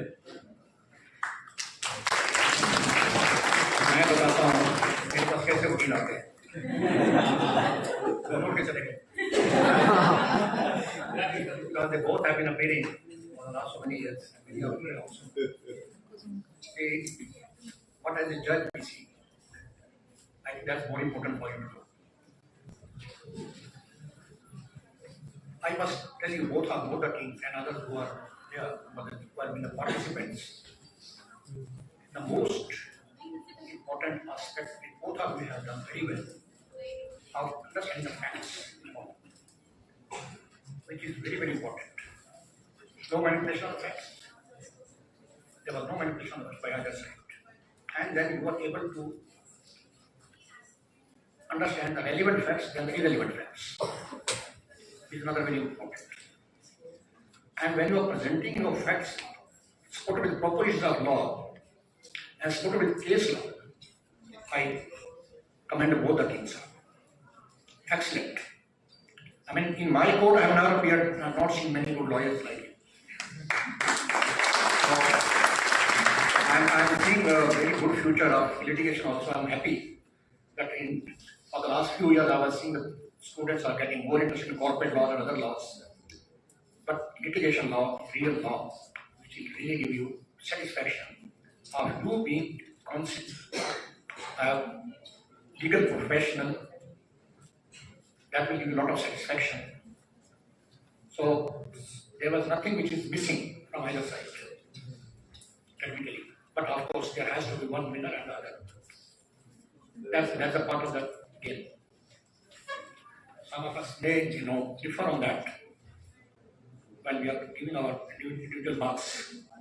But on my part, I tell you, both of you deserve to be winners. But there has to be some little gap to make one party win and the other party respect that. Good spirit. It's okay? Well taken? Competition में court में उतना matter नहीं करता, but when you are appearing in मैं आगे मैं उसके लिए बता रही हूँ. Don't use the words interchangeably. Some words which are having a relevance, for instance, self-defense and private defense can't be used interchangeably. You can't use self-defense or private defense. There is a consequence attached. So that is fine. That I'm not I'm giving advice as a teacher that yes, sanctity of certain words in IPC have to be maintained. 34, the matter in this 34 was argued as it is a rule of evidence. It has to be attached right with something and what. See, the combination of even sections, I think you should go through certain kind of, as in आपकी practical मुझे पता नहीं किस part of कौन सी ऐसे हैं fourth. तो trial की अगर थोड़ा सा अगर आप देखेंगे तो वो मतलब थोड़ा सा वो better. And जब matter in which कि वो answer नहीं दे पाए इसीलिए 34 हो गया तो थोड़ा सा मतलब मुझे नहीं लगा 34 has a role to play and is proved in court of law. There was a common intention by committing the crime in a certain manner. When how 34 is proved in court of law, when it will be guarantee or any commentary, the manner in which there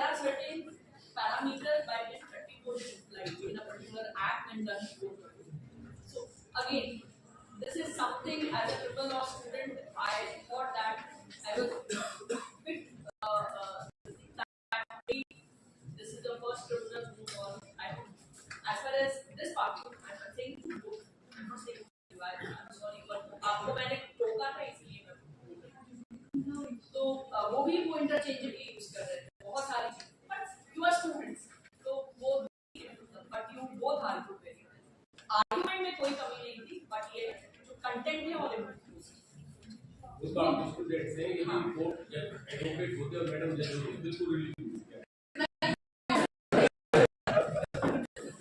इसलिए मैं जज नहीं हूं sir.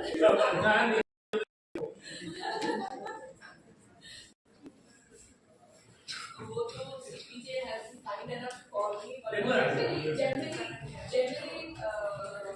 scared of the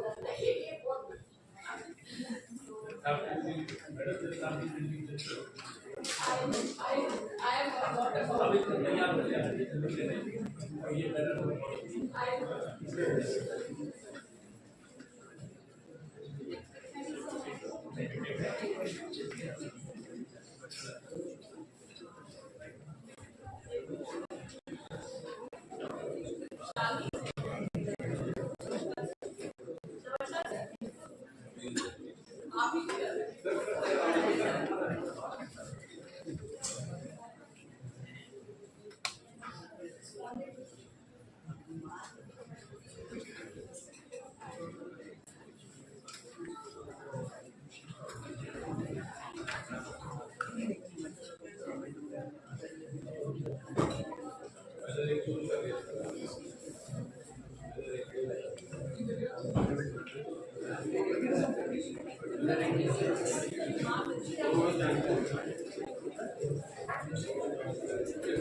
ये अब तो हम पूछ सकते हैं बच्चे कहाँ के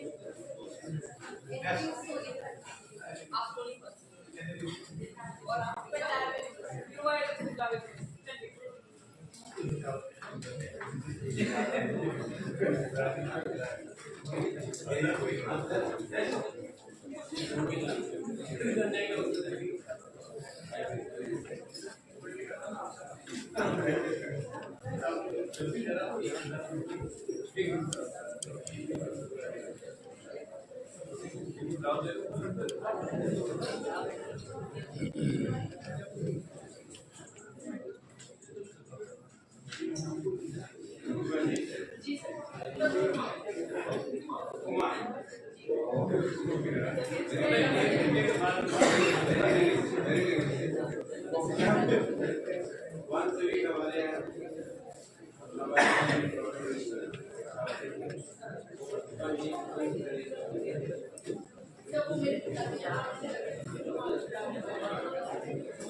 शेयर उसके बाद क्या ठीक है, ये मत मस्ती चलो ठीक है। तूने कैंसिल कर दिया था है ना? याद है फोन ले लूँ लेके जा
Good evening, everyone. I, Esteemed, extends a warm welcome to all to the valedictory session of our 6th National Law Festival, Loi Fiesta, on the theme Social and Welfare Laws, Emerging Challenges and Solutions, organized by CPG School of Law on the CPG School of Law. Today is the second day of Loi Fiesta 24. They started with the National Judgment Writing Competition, followed by National Client Counseling and National Moot Court semi-finals and finals.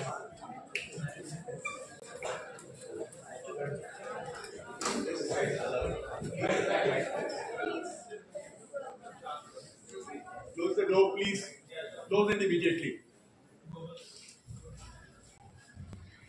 Please, sir. Sorry. Today is the second day of the Loi Fiesta. We have started with the National Judgment Writing Competition, followed by Client Counseling Competition, and with the National Moot Court semi-finals and finals.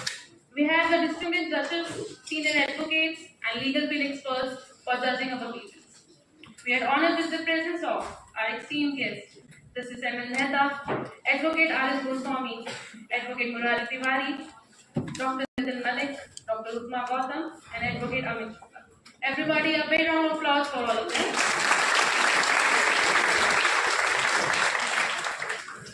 I request Dr. Abhishek Jain, Dr. Ggsipu, and Dr. Dr. Sinha to kindly come to felicitate our judges and guests, please.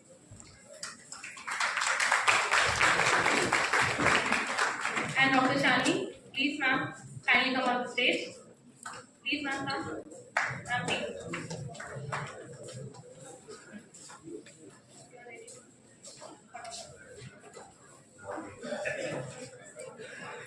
Now I request Justice Mehta to kindly come forward, please.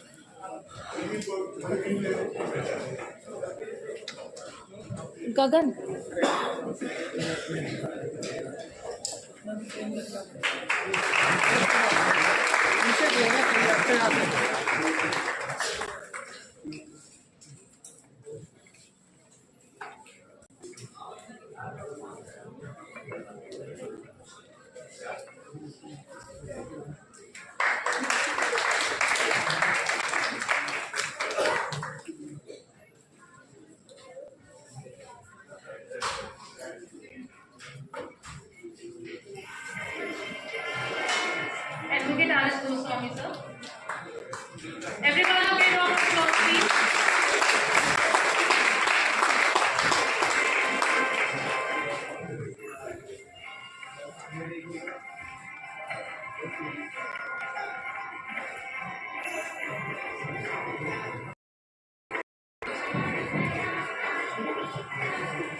I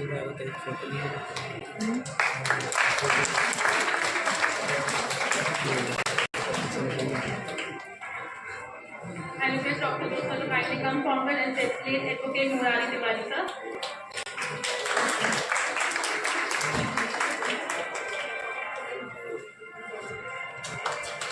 Everyone, a big round of applause, please.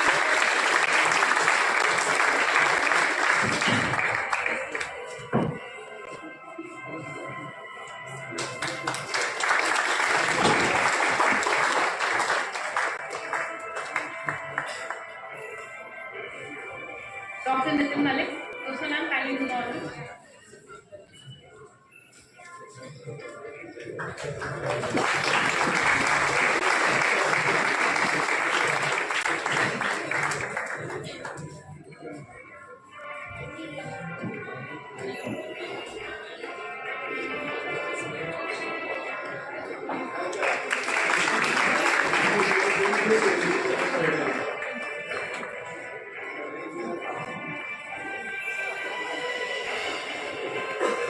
Thank you, Dr. Goswami. Now I request Dr. Shani to kindly facilitate. Dr. Upma Gautam, please. Everyone, a big round of applause for the ma'am.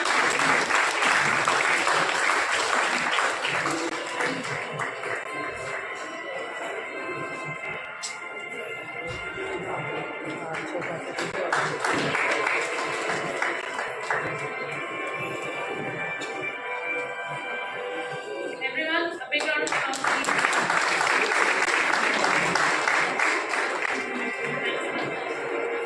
And kindly do the honors and facilitate Dr. Adv. Mehta.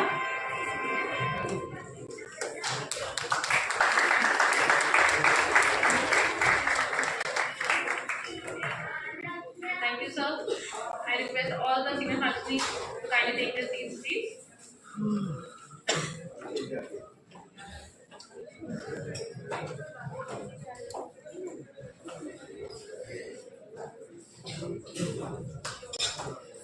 I request two volunteers to kindly come on the stage, please. Two male volunteers to please be on the stage. All the leaders will have some HCC, right? So I would like all friendly come to the front. We put the table system at the back. The volunteers, please come. Please, ma'am. All the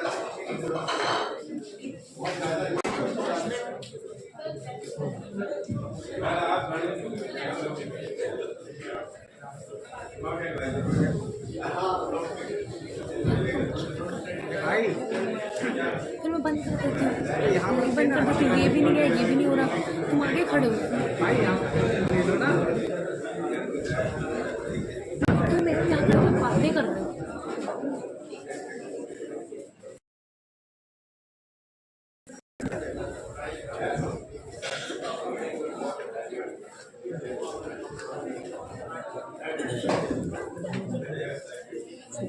यार मुझे photo की दिक्कत है, तुम लोग यहाँ कर लो आराम से।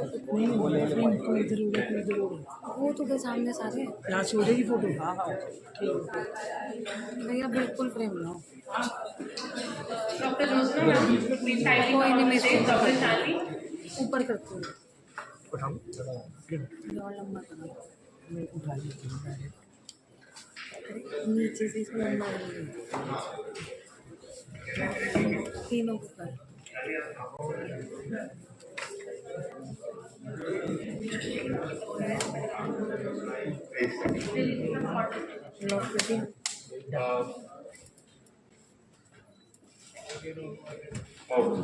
I'll speak from here, it's okay.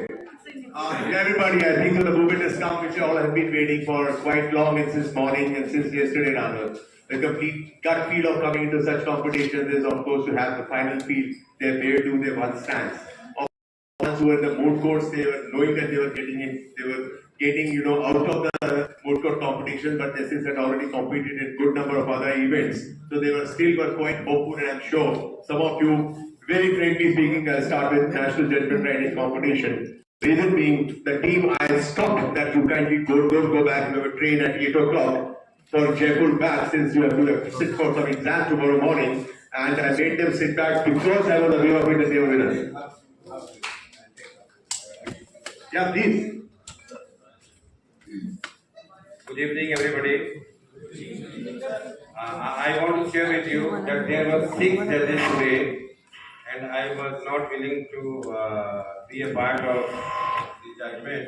So I recused myself today, so that the 5 judges will be there, and there will be no clash of the decisions, right? So there will be odd numbers. That I was not willing to disappoint any of the team because both of them they are good well. So I recused myself today. My learned friend ने कहा कि मैंने अपने आप को इसमें say excuse किया है क्योंकि मेरे लिए दोनों ही है। मैं ये कहना चाहता हूँ जिन स्टूडेंट्स ने पार्टिसिपेट किया है और किसी लेवल पर किया है वो सभी जीते हुए participate.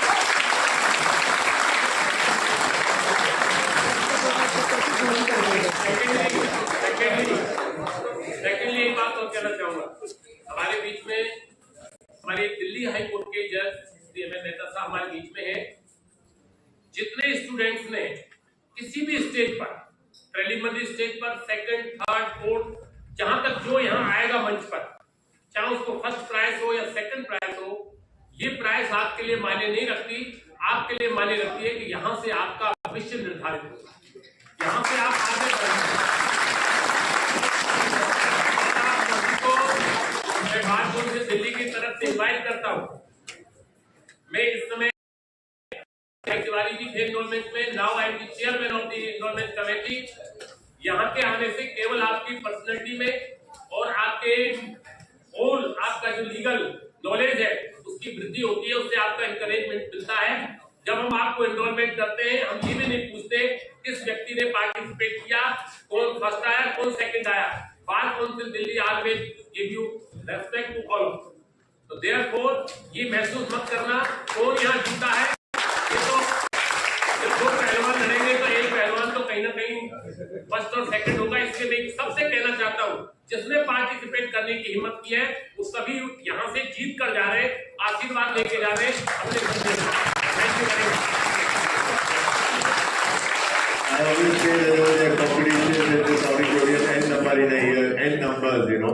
I've always said to all the competitors while giving the distribution of awards in the last is that I've always taken one example, and everybody is aware of it. Take for example Olympics, 100 meters, athletes absolutely standing for the weight of the pistol to go, and they'll dash for that 100 meters. All 10 finalists from the whole world for 100 meters. Just imagine कितने बड़े athletes होंगे, one beating the other, but still चाहे वो photo finish हो, medals देकर सिर्फ 3 जा रहे होते हैं. So try to understand this is the same philosophy here, but they all go with the feel that I competed in the finals of Olympics. Okay, so this should be your feel also. And with the very first award of the day, I'm coming with judgment writing competition because I know one of the teams I have not really disclosed, but I was aware of it and they have to catch their train and they're getting late for it. Runners-up is Fairfield Institute of Management Studies, Shivam Garg and Ayush Avasti.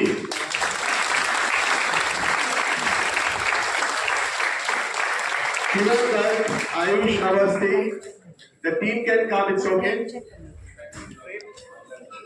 And of course, the winners be ready. The winners are just a stage, just wait. This is not that. I'm talking of judgment writing, Shashanki and Ayush Avasti. And the winners are Vadastali Vidyapeeth Jaipur, led by Upma Gautam Adv. Now you understand why I stop you.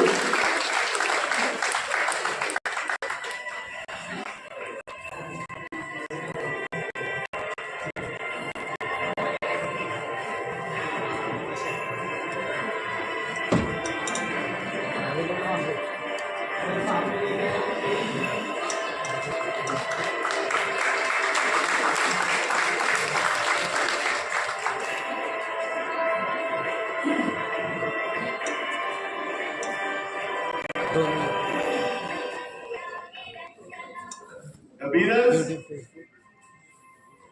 Apurva Mishra and Shruti Kalhurkar. And the team is happy to tell you. And of course, please.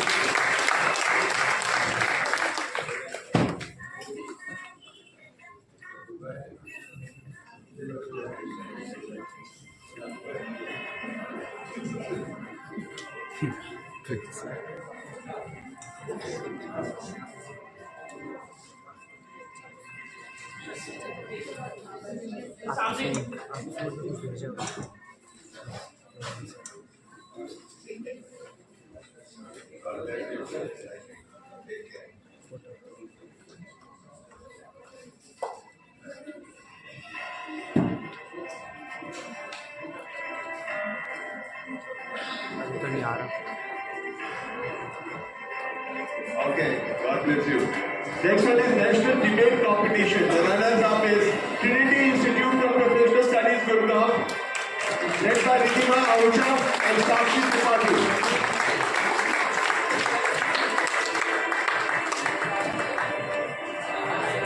Runners-up, National Debate Competition, Ridhima Ahuja and Sakshi Tripathi.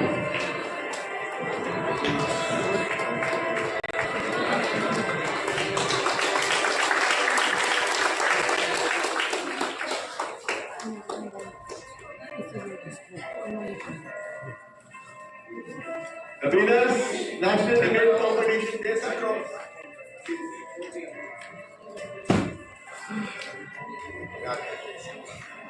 The winners are the Law School, University of Jammu.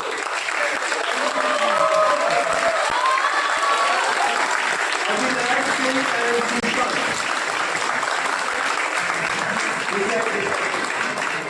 Abhinav Singh and Sushant from Jammu.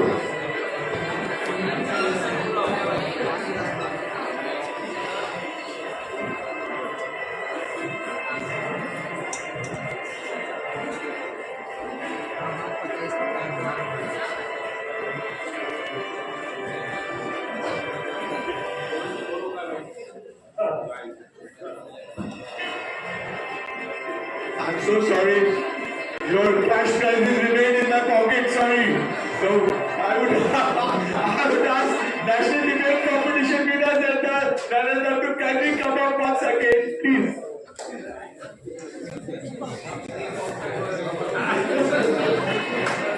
सब बहुत खुश हो जा रहे हैं मुझे रिलायंस की बात कुछ शुरू करा है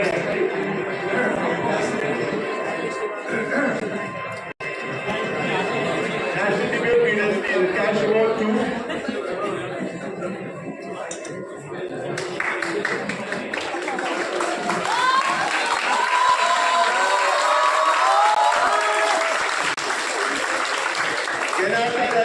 also I'm so sorry for this. Can I have the runners-up of National Debate Competition, Trinity Institute. Runners-up debate.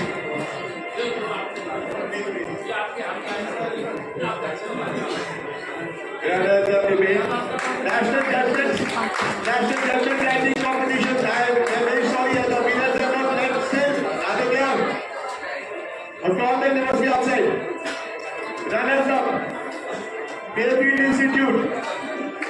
B.A.Ll.B, please.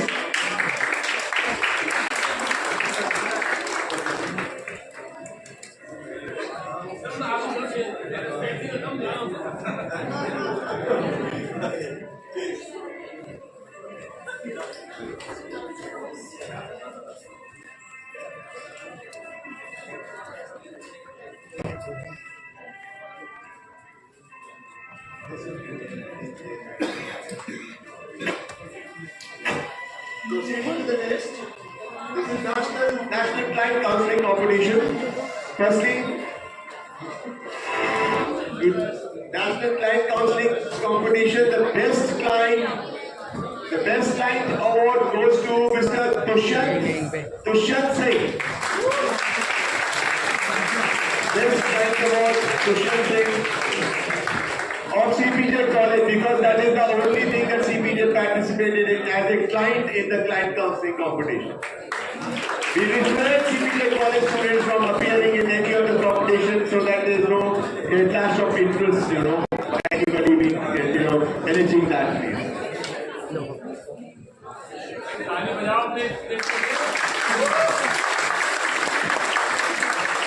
Can can somebody call National Judgment Writing winners to be here? Thank you. Okay. Coming to the runners-up of National Client Counseling, a very interesting event. It again happens to be Fairfield Institute of Management Studies. Shivam Garg and Ayush Awasthi. Please. Shivam Garg and Ayush Awasthi.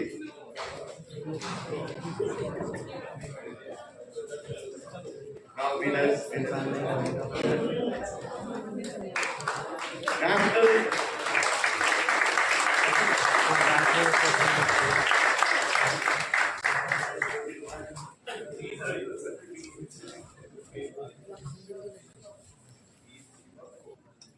And now the National Client Counseling winners. That goes to B.A.Ll.B Institute of Professional Studies, led by Manya Modi and Ayushi Jain. Manya Modi and Ayushi Jain.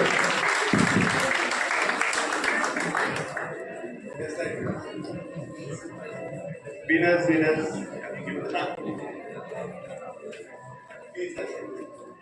Congratulations.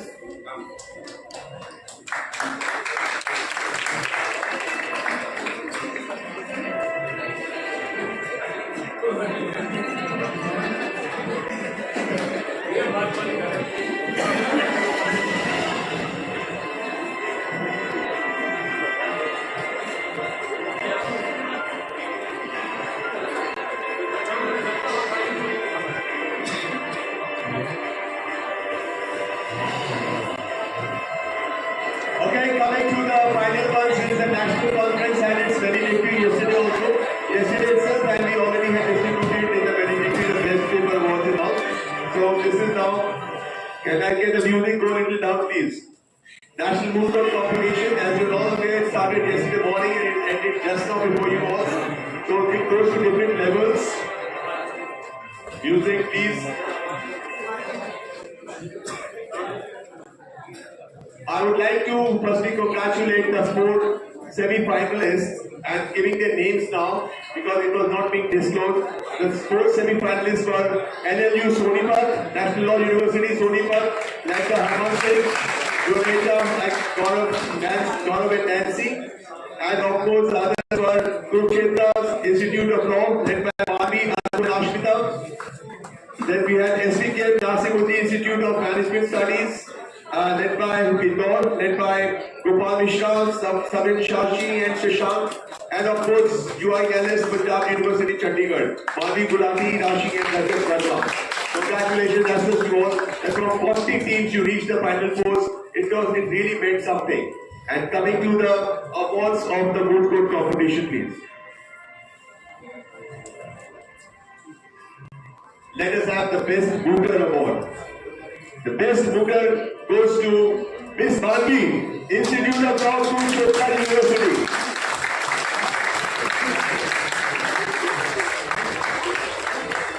Miss Bb.A.Ll.B from Institute of Law, Kurukshetra University.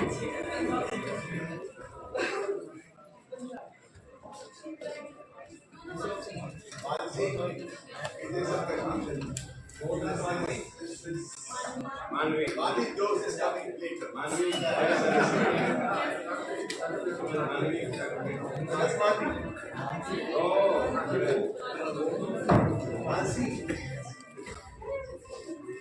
That's Miss Manvi from Institute of Law, Kurukshetra University.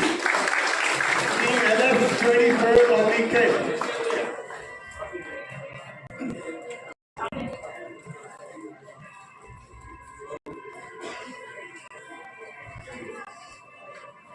Great, congratulations. Best Researchers Award, and that goes to Manipal University, Jaipur.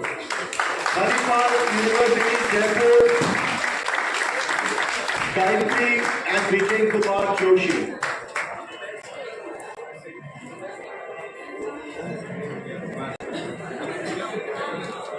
Vijay is gone. Oh, I'm so sorry. That's good. That's full name of yours. Oh, okay. I'm sorry.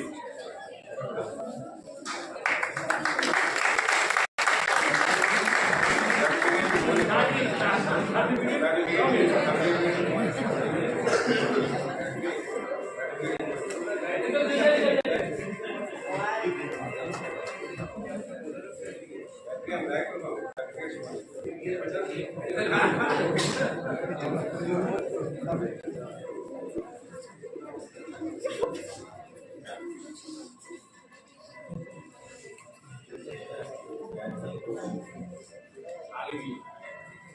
best memorial award now. This is backed by Rajiv Gandhi National University of Law. I think that's Patiala. Yeah, Rajiv Gandhi National University of Law, Patiala. Sayyid Kirdar Hussain, Vedant Raj and Kartikeya. Sayyid Kirdar Hussain, Vedant Raj and Kartikeya.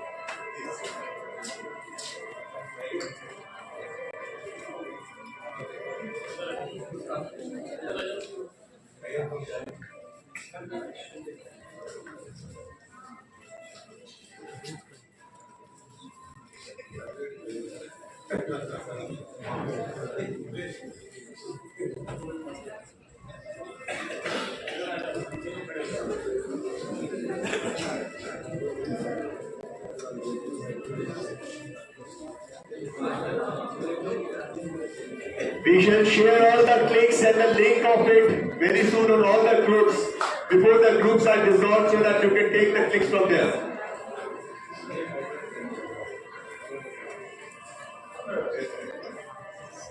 Okay, so now is the suspense. देखो runner up पहले बुलाना चाहता हूँ तो naturally कौन आना चाहता है पहले से उस पर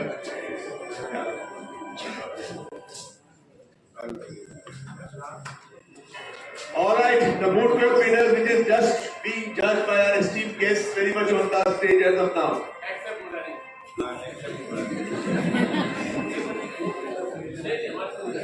I give this opportunity to Justice M.L. Mehta sir to kindly give the announcement of the same, please. The runners up.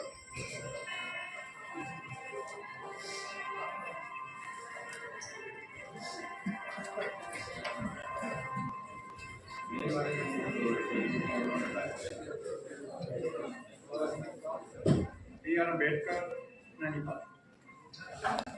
Sorry, Central Law University, B.A.Ll.B. Arma, and students.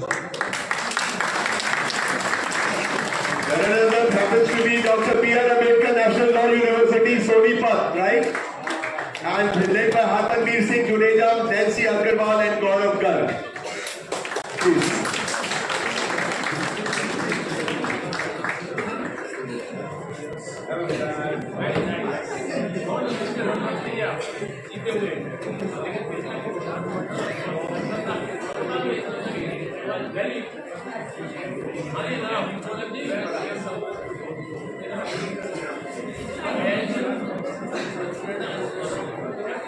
Judgment writing winners can please come here. Judgment writing winners can please come here.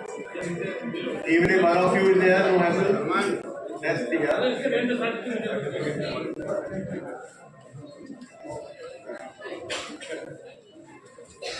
Everybody, a big round of applause for them.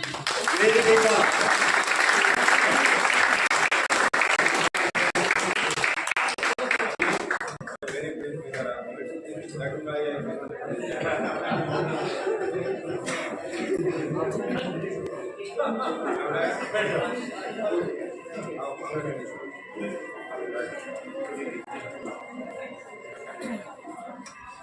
अरे भाई shot दोगे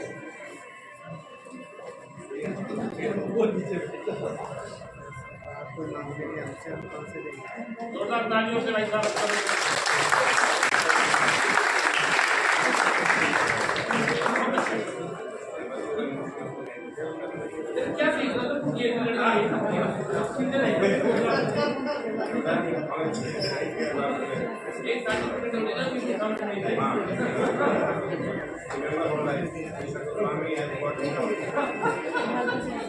And the final one, and I suppose I need not to take the name, that's but by default, that is happens to be UILS, Punjab University, led by Murari Tiwari, Murari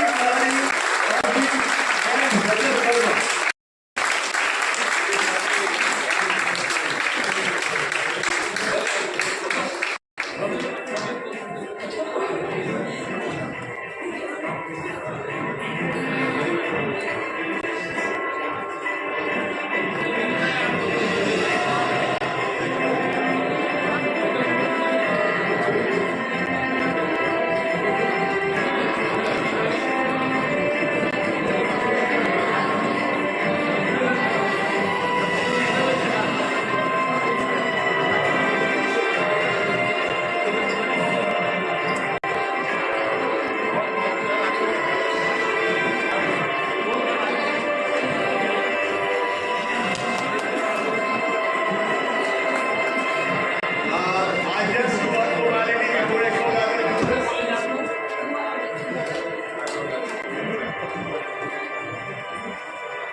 May I request a national judgment writing competition winner who left to kindly come and take the cash envelope, please. Okay, applause for them, please.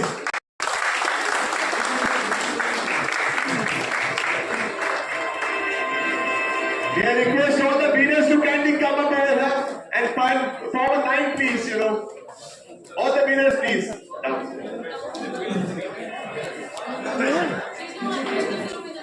All winners requested to kindly come in the front, please.